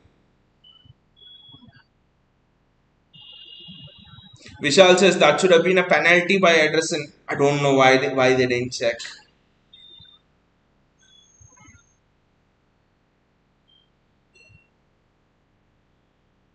And no one really appealed for it as well, I think, right? When Newcastle players.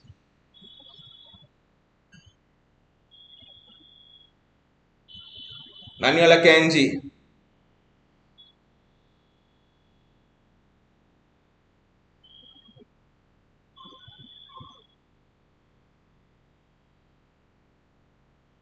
Ruben Diaz does well over there. Now, this is just becoming difficult and difficult as the minutes pass by. For City, need to be very careful here. Oh God, why do we City fans always have to deal with this, especially on an early weekend kickoff?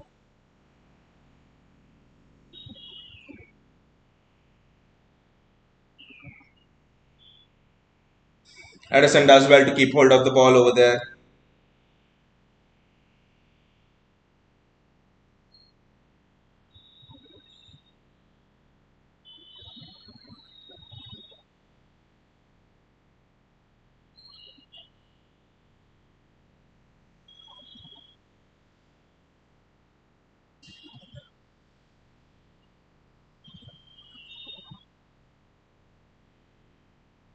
City are just not able to go on a single attack after Newcastle have made those substitutions. It's just been our defense versus their attack. We need to change the tide now. Atanake, Gundogan, Jack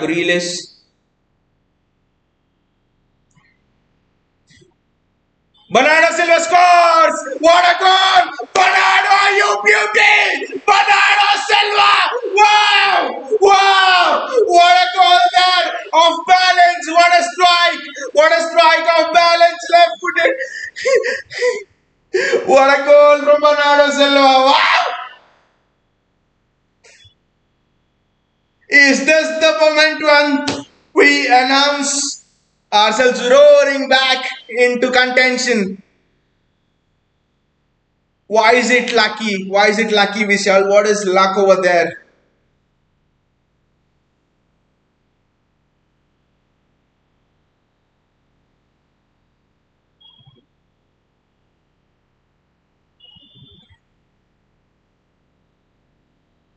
They should have conceded a pen, but Newcastle players didn't appeal, right?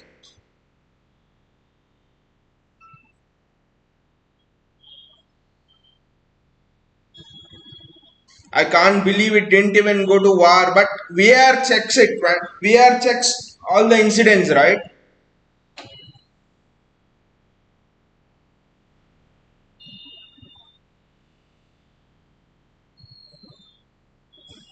Man, how does that matter?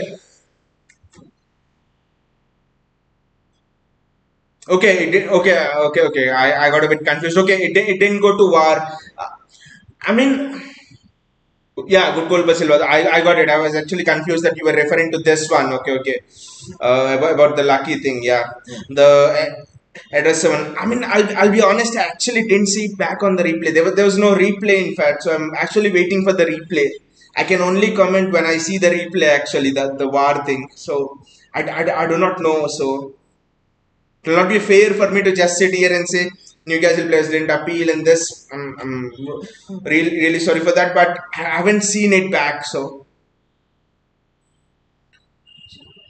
maybe if I see it on the replay, I'll have a much more this thing because I was already tensed with that. There was so much commotion and it was not that evidently visible. Jack Grealish, Gundogan, Phil Foden,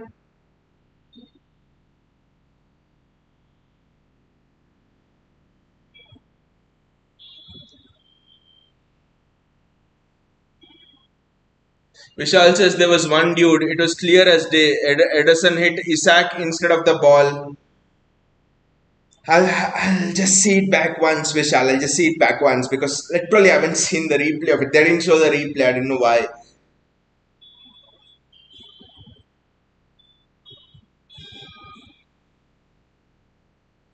But to be honest, VR has not been that good right this season. Generally speaking, it's not just for my team or against my team or something like that. Generally, VR hasn't been that good, right? Because you saw that Leipzig penalty as well, right? That was not. There were a lot of been questionable decision for Arsenal, for example. So VR generally has not been that good this season. I'll have to accept that. But I'll tell you, VAR has been kind to one team this season. And can you guess, Vishal, which team is it? Which team have they been good to? Can you just guess?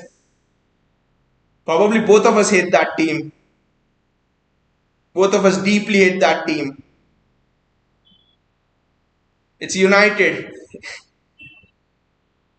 The refs behind VAR has been abysmal. But I don't know why the VAR decisions have been very kind to Manchester United. I don't know why is that because you look back, especially after the World Cup, almost 95% of VAR decisions have gone in favor of United.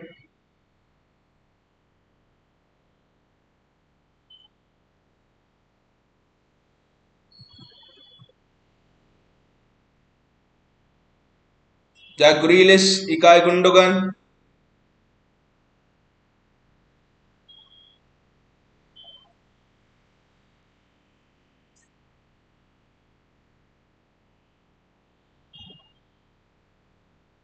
Phil Foden with the corner.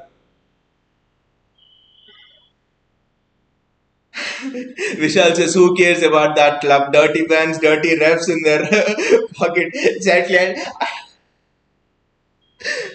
no wonder that they are now, they've got so many points now at this part of the season. Half of the points should be given to the refs who have officiated their games.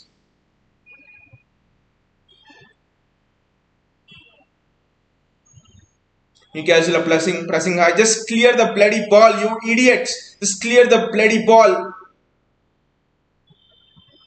That's a foul taken by Grealish. I mean, in those situations when Dan Burn is just going in on Jack Grealish over there, Erling Haaland and Dan Burn are in a commotion. They're the two biggest people. Vishal says the refs man come out after the game with an email saying sorry we made a mistake. How does that help with drop points? Exactly, it doesn't help. And it's not just this decision, Vishal. To be actually honest, that Leipzig game where we were denied a clear daylight handball. Like I kept a post as well, right, where he was volleyball doing this and that offside goal against United. I mean, lot of things. I know that Arsenal fans are hit the most by that the Brentford thing, but believe me, not to that extent, but to a lesser extent, even we have been victims of that of the war thing. Dan Burn has now got himself a yellow card. Just look at Grealish dribbling past 3, 4, 5 players. That is actually Very, very good work from Jack Grealish.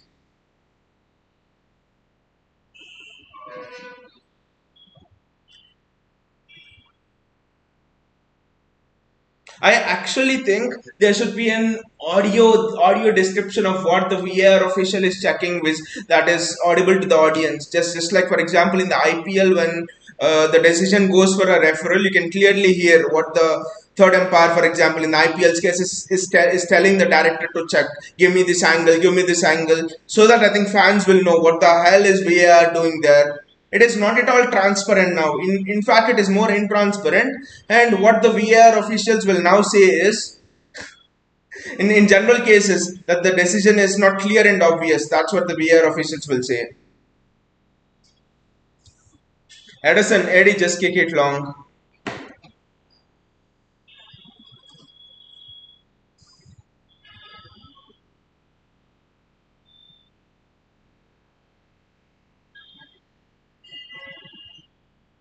Rodri there.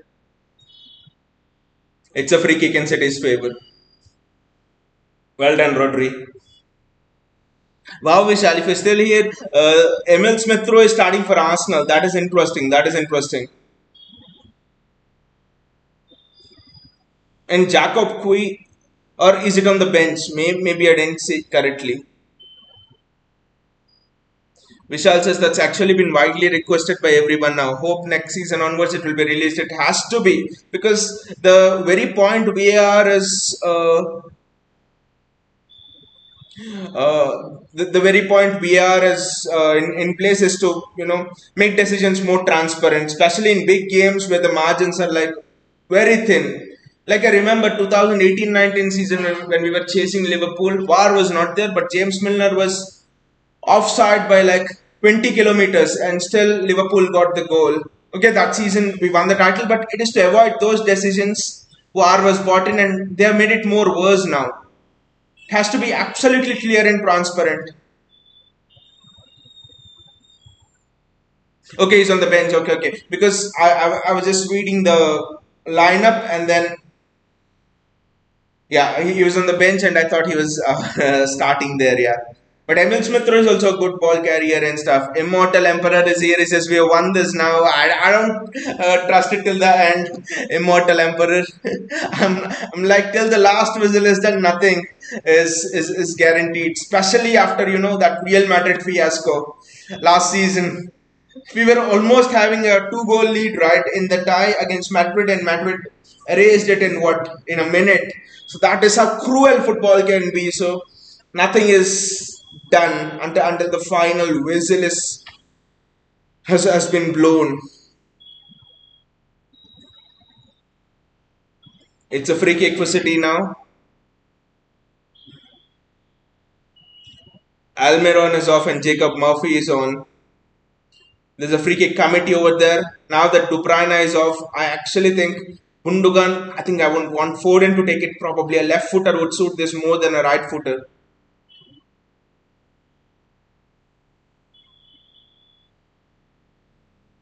It was always going to be difficult for a right footer. Don't know why Gundogan went for it. Foden would have been better suited to this.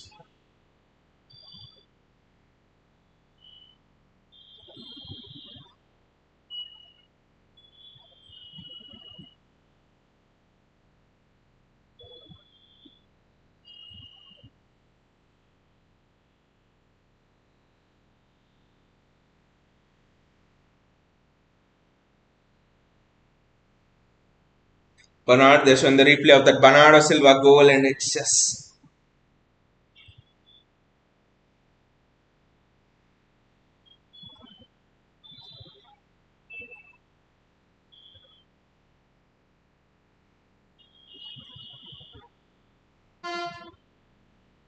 City are just crowding around the Newcastle players right now. Need to be very careful. We need to be very careful of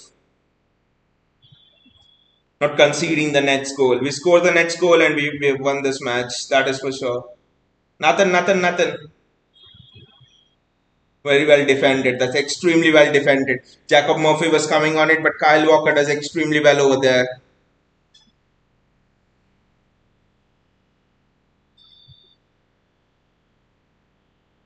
Walker does extremely well. Otherwise, that was almost an empty net for Jacob Murphy, I think. It's an in swinging corner and need to defend it very well. Adesel punches it, but the punch is average at best, I think.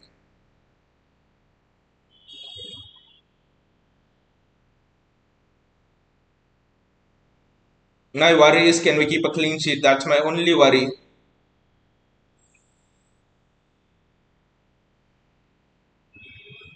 One counter.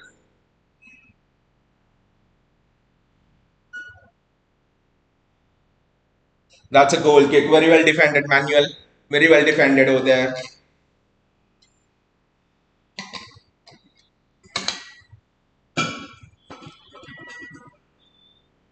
Eddie, take your time with the goal kick. Doesn't matter. Just see this off with a clean sheet, guys. That's the only thing I ask of you. Just see this off with a clean sheet. That's the only thing.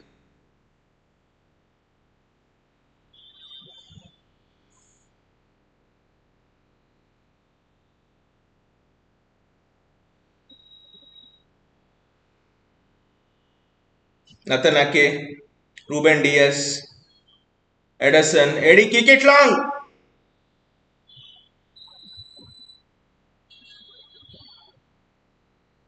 That's actually pretty well managed, I would say. But why do you want to take risks in situations like this?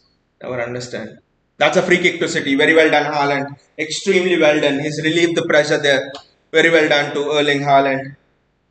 Look at that. Haaland might not have got the goals today, not no touches, not many touches today, but still he's contributing to our game in movements like that. Movements like going in on Dan Burn, that was clever because he was willing to take a yellow card, but a yellow card for Dan Burn would probably mean that he can't be as touch tied to Haaland, and a lot of clever things which Haaland has done.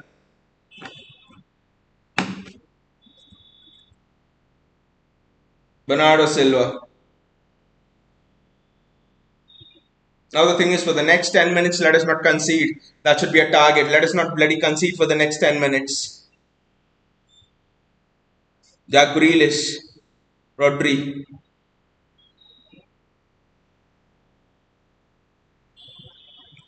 Manuel Akanji.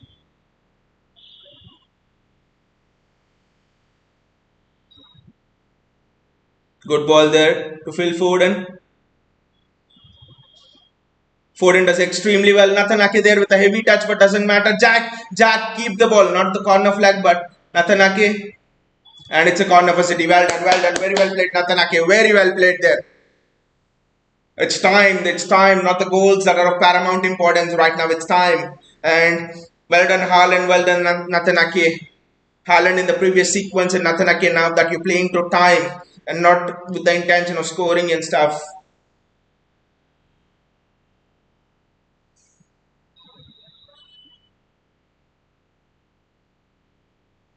Phil Foden.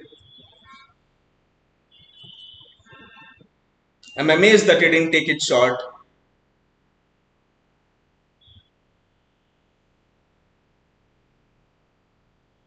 Recycle the ball, recycle the ball, recycle the ball. I don't know what they were doing when the counter attack was so much on over there. Why didn't we just go and recycle the ball? That could actually have been dangerous. Kanji does well over there. Next 10 minutes you're not conceding a goal. That's our target. That's the aim right now.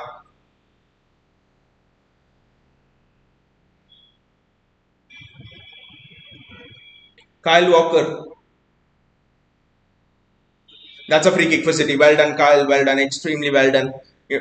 Time is of importance now. Like I've been repeating, you've got to be nibbling down at time. That's how the great teams manage out matches. They recognize at what point of the match time becomes important.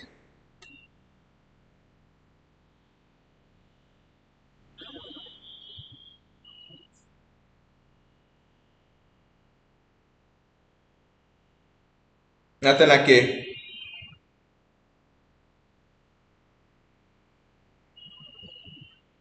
Foden does extremely well over there. That's a throw in for City. Well done.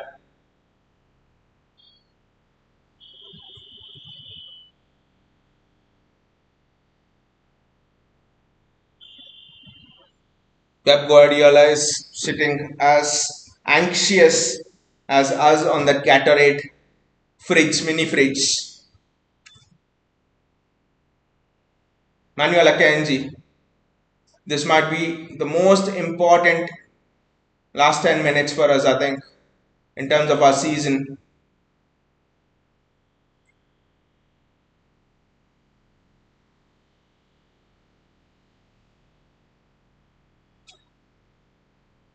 Last important 6 minutes, I should say. 6 minutes to go to 90. I'm literally counting up the seconds here, counting down the ticks of the seconds here. Can be so painful. Just imagine what it would have been if it was 1-0 down. It was just 1-0. The pressure would just have been even more immense.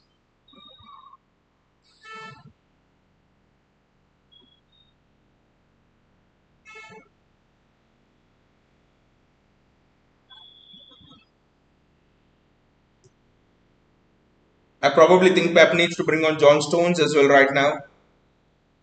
Probably he won't.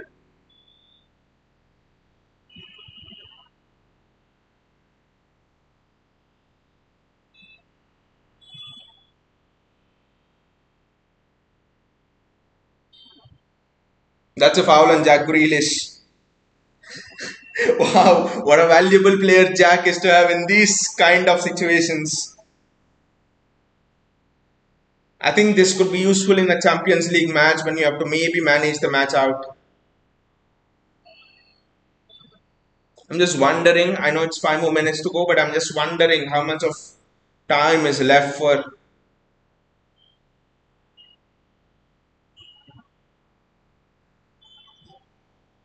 I mean, how much of time will be added on in the extra time, for example.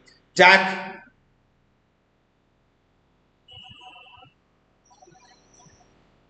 that's a good save from Nick Pope. But the combination play, look at that combination play between Grealish and Foden was just excellent over there. That is just wonderful. That was the kind of play we have seen in the Centurions team. Sane, Sterling, those are the days. And right now, just look at it. This is fantastic. This is fantastic. This is almost undefendable there. Probably should Foden a pass to Haaland? I don't know. But in the form he's in, I won't question him for shooting over there, for trying to shoot over there. Dan Burn is off. It's Matt Target who's coming on. I think Newcastle now with Target on one side and Trippier on the other, they would now be looking to pump balls in probably into City's box if they get a chance.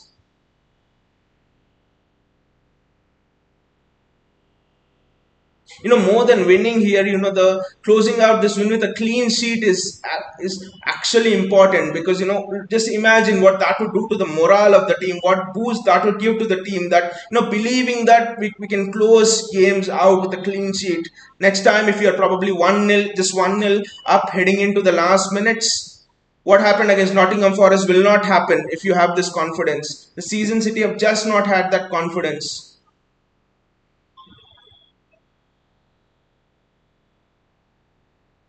Let us make the aim of closing this match out with a clean sheet utmost importance.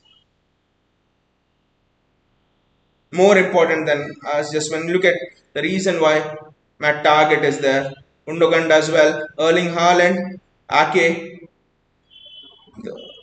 the Rondo training is working over there. That's wonderful interchange between our defenders. And who is that idiot who's given the ball away over there?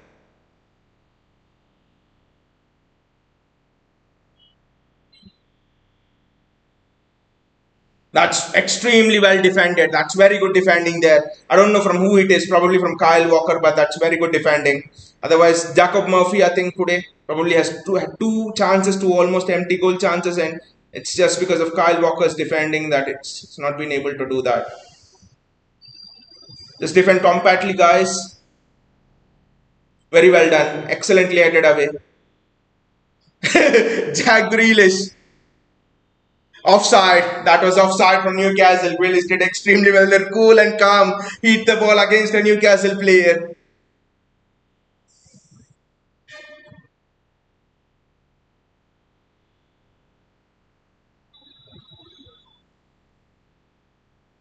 Almost managed it. 90 more seconds to go.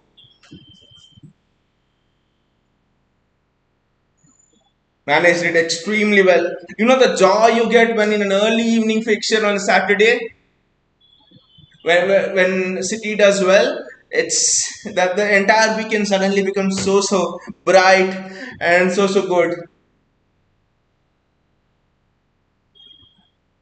But still, we have a midweek fixture. I think, if I'm not wrong, Crystal Palace away, which is again going to be very difficult.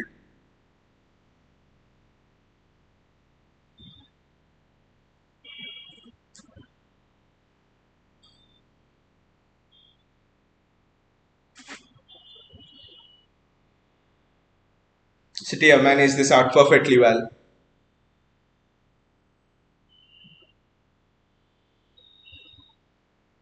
I'm just wondering about the added time. Erling Haaland keeping the ball on the corner flag.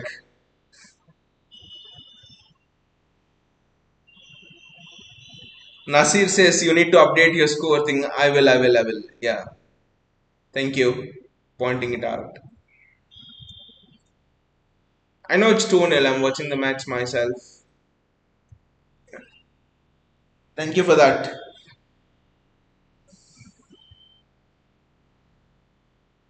Jack Grealish, Erling Haaland, they're just having a bit of a chit chat there, and Haaland again Haaland has hit it out for a City corner there. Is he hit it against a Newcastle player?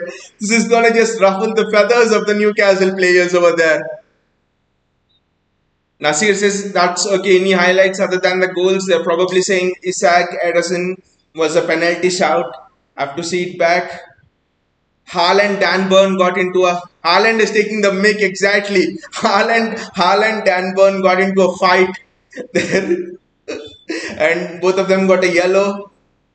That was another highlight. But Foden was just electric. Foden was just electric. Look at what Haaland and Jack Grealish are doing here. They're just pissing off. They're just pissing off the Newcastle players.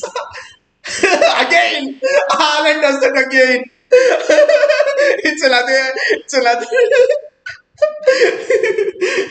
Nasir says, I don't know if they want to fight Haaland. He's a beast. But Dan Burn is taller than Haaland, Nasir. What the hell is happening here? 1 minute and Haaland must be enjoying this.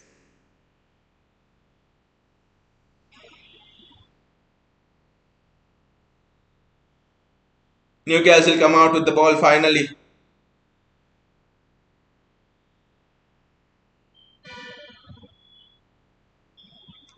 Nasir says we need a Haaland versus Dan Burn boxing match. Dan Burn boxing match. Then you know who's the winner. Haaland will box not just Dan Burn, but the referee will also be knocked out. 3 more minutes to go, and Rodri with the ball. Just manage the game out, guys.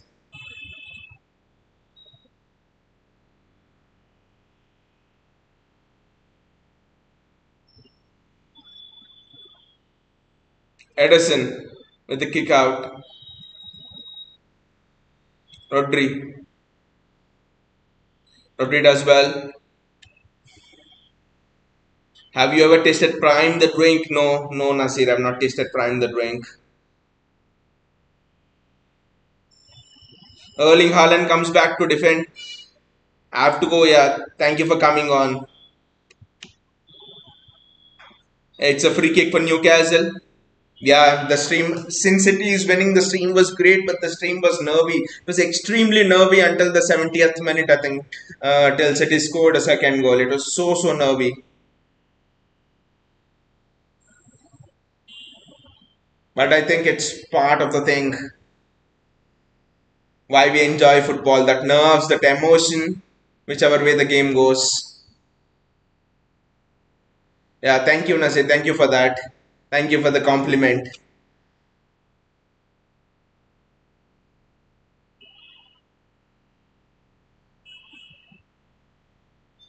Yeah, see you, Nasir. Have a nice weekend.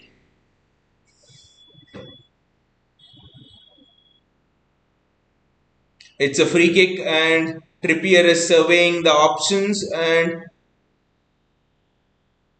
I don't want to concede a goal here. Even though conceding a goal right now might mean nothing, but it means everything in terms of the confidence for the team, in terms of what the team will take away from the game defensively. So we've been so good, it would almost be unfair to us conceding this goal right now.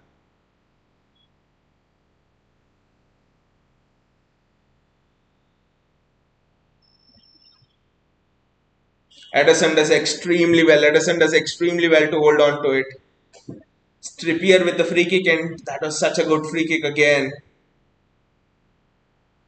Actually deflected of Ruben Diaz, and Edison does extremely well to hold on to it, and that was the last kick of the game. It was a great victory for City, 2-0.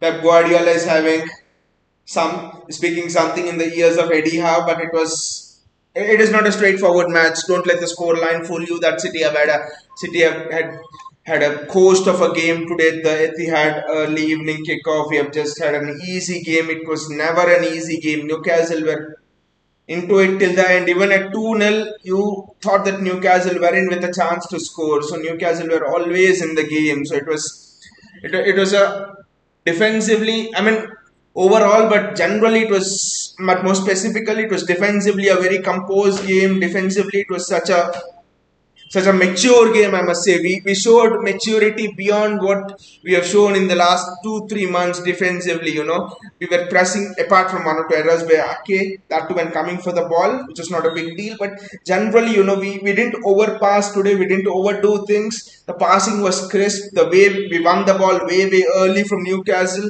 Newcastle pressed us, and we did not allow Newcastle to press us well. We passed around Newcastle especially, and since Newcastle pressed us well and we managed to get out of Newcastle's press, it meant your Gundogan had space to run into, your De Bruyne had space to run into. Though De Bruyne was a bit out of form today, otherwise I thought Newcastle were there for the taking, especially with that De Bruyne Haaland combo.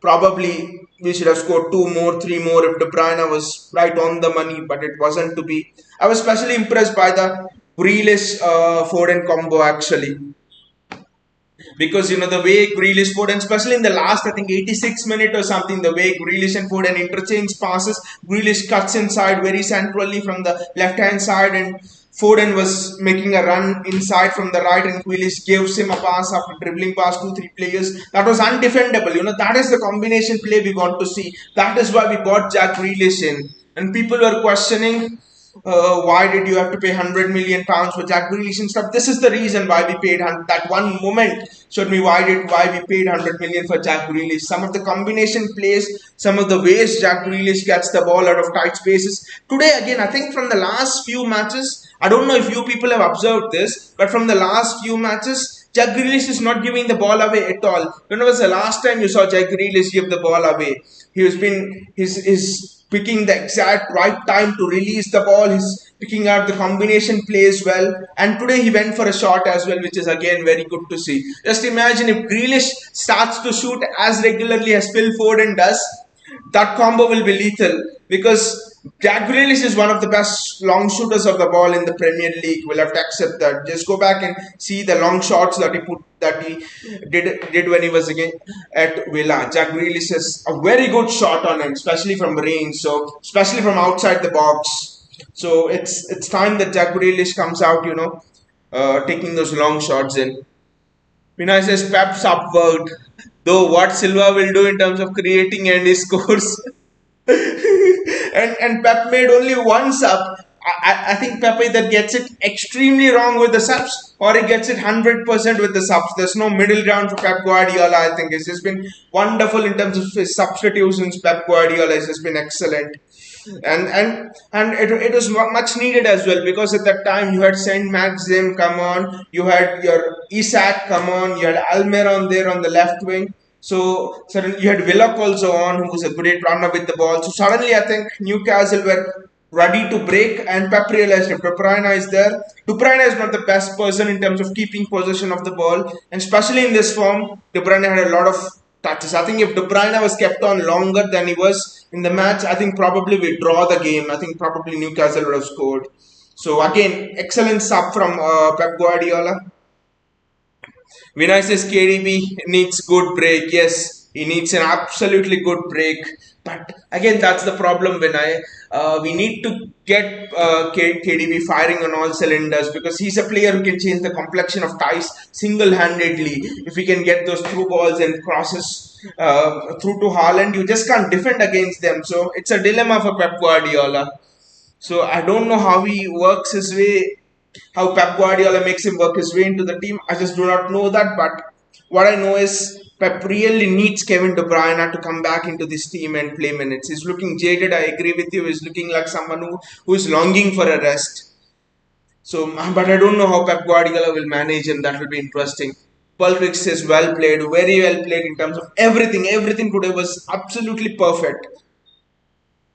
JSK says it's way better than dominating the game and ending up in a draw or lose. And one of the things today is we dominated the game and still we won. So both of those, because there have been games like Arsenal this season where we weren't the best team and still we won, and there have been games with Nottingham Forest this season where we have absolutely dominated the hell out of Nottingham Forest and still we end up dropping points. I think this is the perfect game, I think, because we dominated. We never for a moment looked out of control. Okay, Newcastle had a few chances for scoring, but we never looked out of control. That is important. You can concede in football games, but looking out of control and conceding is something else. So wonderful, wonderful. A very good game after a long, long time this season, I would say. Vinay says Grealish is greater than Almoron. Wow, very well put, very well put, Vinay, very well put. But Ake was a rock. Ake was a rock, I think. Okay, Walker made some good clearances. He made some good interceptions. But I actually think Ake was a rock today. Ake in the first half, I think one of the block he makes from a Dan Burn, I think Dan Burn shot. Dan Burn was ready to shoot and Ake makes a block. Ake in that left back role is just looking ominous day by day. 1v1 defending, I don't think there's a much better player than Nathan Ake right now in the Premier League. I would right now, based on form, I would rate Ake higher than even Van Dijk in the Premier League 1v1 situations. He's so good. He rarely gives away a foul. Okay, he's made one or two bad decisions like coming out for the ball, for the header, not winning it, something like that. But generally, 1v1 situations, Ake, I don't know about you guys, but I'm not seeing a better defender than Ake in the entire of Premier League right now. JSK says, and I hate to say this, but Ederson had a good game apart from that dodgy moment. If he doesn't have the dodgy moment, then he's not Ederson JSK. But yeah, apart from the dodge, especially I think in the first 2-3 minutes, Ederson had today finished his quota of dodgy moments, and Newcastle could not take advantage of it. And right then it's over. And what about that Isak incident actually? Because I haven't seen the replay. Because on a stream, Vishal was saying it was a pen and VAR should have looked at it. I don't know. I haven't seen it in the replay. So, what did you guys think of that Isak incident? What did you guys feel? Because I haven't seen that incident back. Vinay says KDB looks lost, lacking energy. He should feel his place is in danger by playing Alvarez as a creator. You see Joelinton being striker, replaced in midfield like that. But more than lack of energy, lack of desire. I know he didn't run, I think, against Spurs in North London, Spurs away when we were losing 1-0.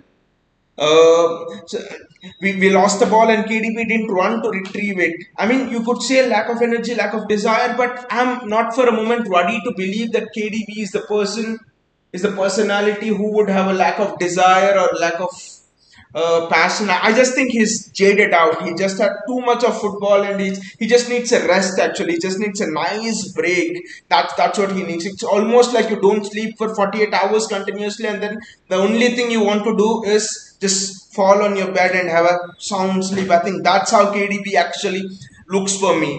I would beg to differ and think it's not a lack of desire or passion or anything. It's just a lack of energy that has come from, continuous football, day in and day out.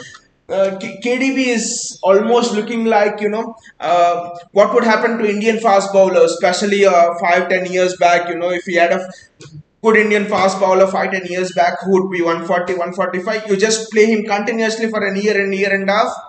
Then he's on the dead Indian pitches, which would offer nothing for the pacers, and he would just be burnt out and he would have nothing left in the tank. That's how KDB is actually looking like for me. I think KDB needs a rest. This will be another challenge in terms of football management for Pep. I think in terms of how will he manage the minutes of KDB and all. Vinay says Ederson with 100 clean sheets. Yes, and such an ironic thing, right? Vinay Ederson with 100 clean sheets. Wow. Wow. And I think overall, I think there have been very few goalkeepers in the Premier League who have achieved this feat. 100 clean sheets. Peter Cech is one. Cassius Michael is one. I think Ederson is actually in elite company, so that's good for Ederson. Probably, I think it's a curse number 99 for Ederson. Well, I don't like that number 99, but I think maybe that's a curse number for Ederson, and he's been making errors since he's been on that number. So I really hope that now he's got to 100 again. He begins a streak of keeping clean sheets until 199 probably.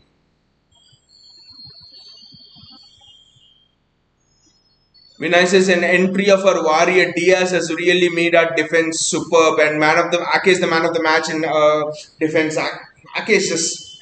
I think now looking at this, I think at least we have two players, Ake and Diaz, who are like, if for example against Leipzig at the Etihad, probably Pep starts Ake and Diaz for sure. The other two, I think it depends. Probably Walker, Rico Lewis.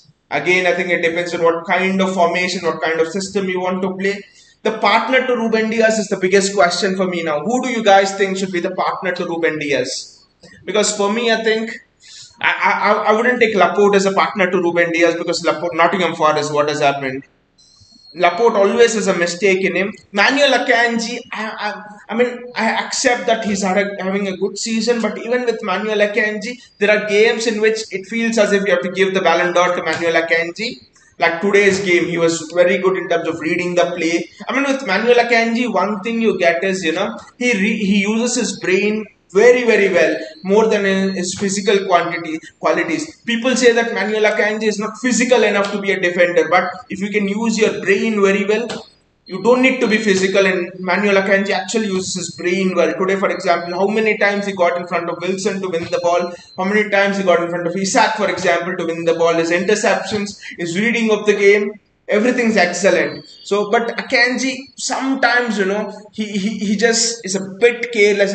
I just feel that sometimes defending it's too easy for Akanji, and he just carelessly passes the ball away, and and the opponent pounces on it. That is my concern with Akanji. But once John Stones is back, I think, yeah, exactly, football freaks, John Stones. Once John Stones is back, I think Diaz, John Stones will be very good. And then Ake on one side and probably Walker or Lewis on the other, depending on the system, will play. They're actually showing the Isak incident, I think, right now. Let me just have a look at it. Because when I said that Isak was already coming down before Ederson got to it, I think that's actually the case. Isak was already coming down once Ederson is Ederson brought him down. Vinicius players didn't even appeal for pen. Isak himself didn't look convinced. Exactly. That was not a pen. That was never a pen. But since I didn't see it, and he was asking, I was just a bit curious, that's all. Yes, he's an Arsenal fan, yeah. He's an Arsenal fan and he wants us to drop points anyway, that's there. But since he was like pressing so hard, I was curious like what the incident could be, because generally you can see, if it's a clear penalty, you can just see it from the body language of the manager, body language of the players, and everyone. Like that Leipzig penalty for us, Leipzig handball. That was a clear penalty, as clear as daylight for us. JSK says, I think it's time to try that Argentine kit for a while. Maxima Perron, I don't think Pep will put him there. But you're right, probably you could try him, and he looks so super composed with the ball, and he looks as someone who doesn't give the ball away that easily as well. They say he's unpressable, the next Frankie de Jong, but I do not know if Pep trusts him in big games. JSK says Josko Guardiola. Wow, just imagine that combination. Josko Guardiola and Ruben Diaz with Nathan Ake on one side and Kyle Walker or probably Rico Lewis or even Jan Kuto on the other side, that defense would just be one of the best defenses in the world. Wow. I think with that kind of a defense and with Rodri shielding us, I just think you can play Haaland ball right now.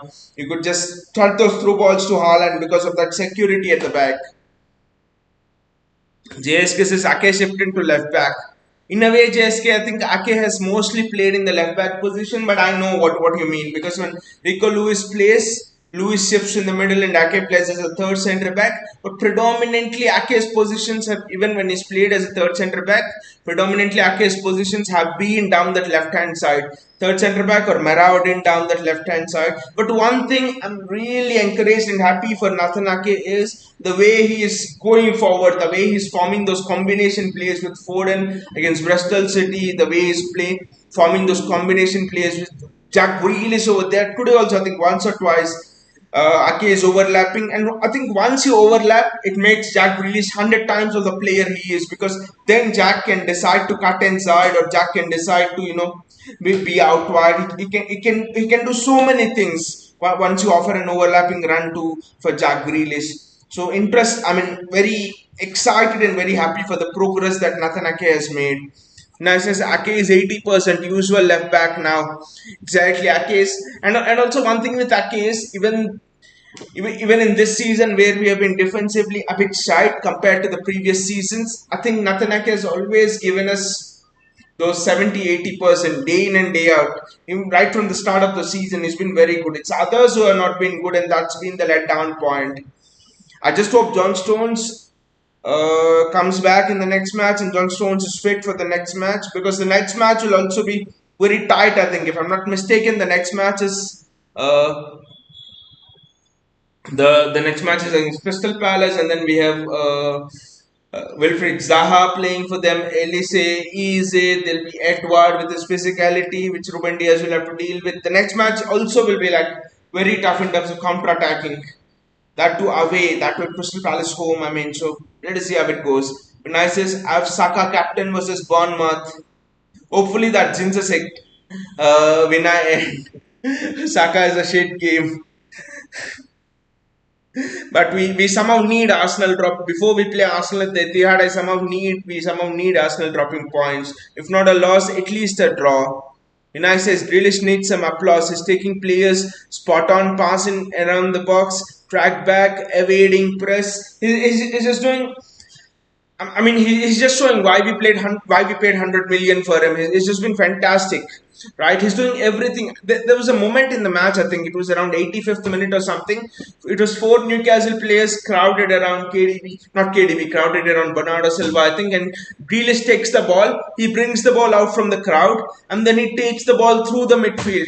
Just imagine how much of a technical quality you need and how much of a guts you need to, take that ball through the midfield. And there are so many times that Jack Grealish takes the ball and he cuts through the entire and he cuts through the entire width of the field and he comes to the right hand side. So Grealish is special. He has the special qualities where he's unpressable. It's just that I'm happy that we had patience with him. I'm happy that Pep Guardiola has maintained patience with him, and we are seeing the results of what Jack Grealish can give us.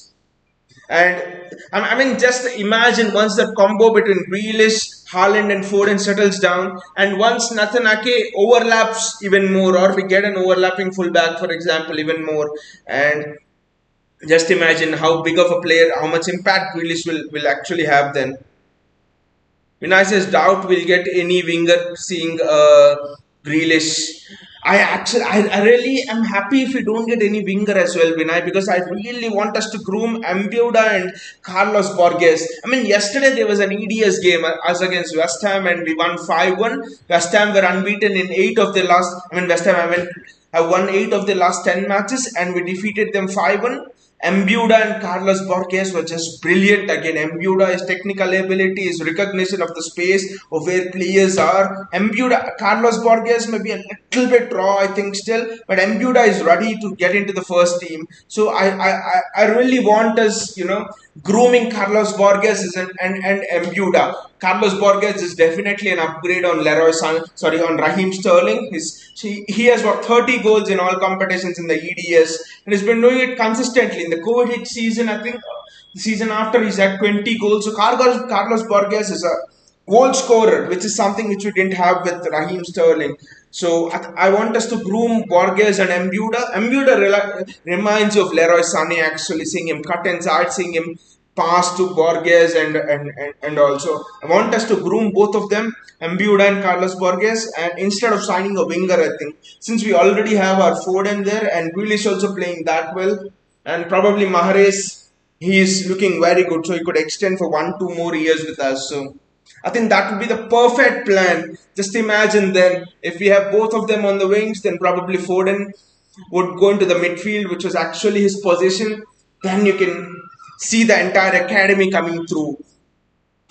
Vinay says that Haaland and Grealish troll at corner was amazing. Sad Haaland got no goals, but assists for stat. I mean, Haaland today, Haaland, in fact, I mean, the scoreboard will not show you any assists, but Haaland, in fact, he did some superb things today. That fight with Dan Burn was very clever. Haaland, it is okay for Haaland not to get involved in that. He got involved in that and he got himself a yellow card for the team, and Dan Burn also got yellow card for that, which meant that Eddie Howe had to take off Dan Burn, because that Foden, Haaland there, you can't just risk a defender on a yellow card against these people. It would very well turn out to be a second yellow and a red. So that really changed the complexion of a game a bit, I think, with Dan Burn not there. Newcastle looked a little bit more shaky defensively. They were not as confident in coming forward and stuff like that. So, and that corner troll was just Haaland was just kicking the ball against Jamal Lascelles and everyone. That was just fantastic. And there was another moment as well where Haaland, he Haaland literally he got so many fouls for us, so many free kicks for us in our favor, which literally stalled the game, helped us manage the game well. So Haaland was very good. Haaland was very good in spite of not contributing in terms of goals or assists. Yes, and Haaland also. I mean, people are telling, okay, Haaland should not drop as much. Haaland must only stay there in the width of the penalty box and is just there for scoring goals. But do you think Haaland has come to City just for just to be there for scoring goals? He might have gone to Real Madrid instead. He has come to City to learn that art and become a complete striker. How do you become a complete striker? You become a complete striker when you track back. You become a complete striker when you know how to ruffle the feathers of your defenders. You become a complete striker when even if you don't have any service, even if you don't contribute with assists and goals, you know how to take pressure off your team. You know how to impact the play. Impacting the play without getting assists and goals is the hallmark of the best strikers, the hallmark of your Benzema's, the hallmark of your Lewandowski's, and that is why Haaland is here. Haaland is here to learn those qualities, and that is something which I think people are a bit impatient and people don't realize that fact. People say, well, we have to play to the strengths of Haaland. You just pass, you just play through balls to him. That is true, but you can't just be playing those through balls and stuff all the time. And there's this thing going on that Haaland is unhappy with Pep and the style of play at City. He thinks that all of them should adjust to the style around him, and he's about to leave next season after. A lot of rumors going over, but I bet and I say that Haaland has come here to learn those things of dropping back and going into them spaces. When should you drop back? When should you make those forward runs? How do you link with your wingers and all of those things? I think. How do you press well? Haaland is not the best presser in the world. How do you work your socks off? Haaland also wants to learn all of these. I bet so. It's just rubbish. All of those rumors going around about Haaland. Vinay says Embuda looks Pep player. All the way Embuda looks Pep player, and Borges literally reminds me of early days when Pep came and Pep told Raheem Sterling to just don't be afraid and go dribble at players. Just use your raw pace. That is what Carlos Borges looks like for me. So I think we have to. There are actually a couple of youngsters coming through. Oscar Bob, Carlos Borges, Embuda. We have to keep an eye on the three of them, and James McAtee is returning from loan. Cole Palmer, we haven't used much of him. So next season will not just be about the transfer window. Next season will also be about us. How do we inculcate, how do we utilize those academy players? So even that will be interesting. And also there's been talk of United being interested, even Liverpool being interested, Spurs being interested on Romeo Lavia, for example. So actually think we we need to keep an eye on Romeo Lavia thing, because if opposition teams in the Premier League wants to buy Romeo Lavia, then I actually think we have to get him back, because I think he's surely a first team player. Then I don't know what will happen to Calvin Phillips. Let's see how the transfer window goes. Be nice, yes, but we need Liao for pace, cause there'll be games where Grealish won't work. That is true. That is true. I think Liao or Borges will actually see how the transfer window actually goes, because there's been news that Liao might actually not want to move from AC Milan. But anyway, guys, I really hope that you've enjoyed the stream. Uh, we'll be back again with another stream against Crystal Palace. Hopefully, that's the next game. Crystal Palace away will be very, very interesting. Until then, see you all and take care.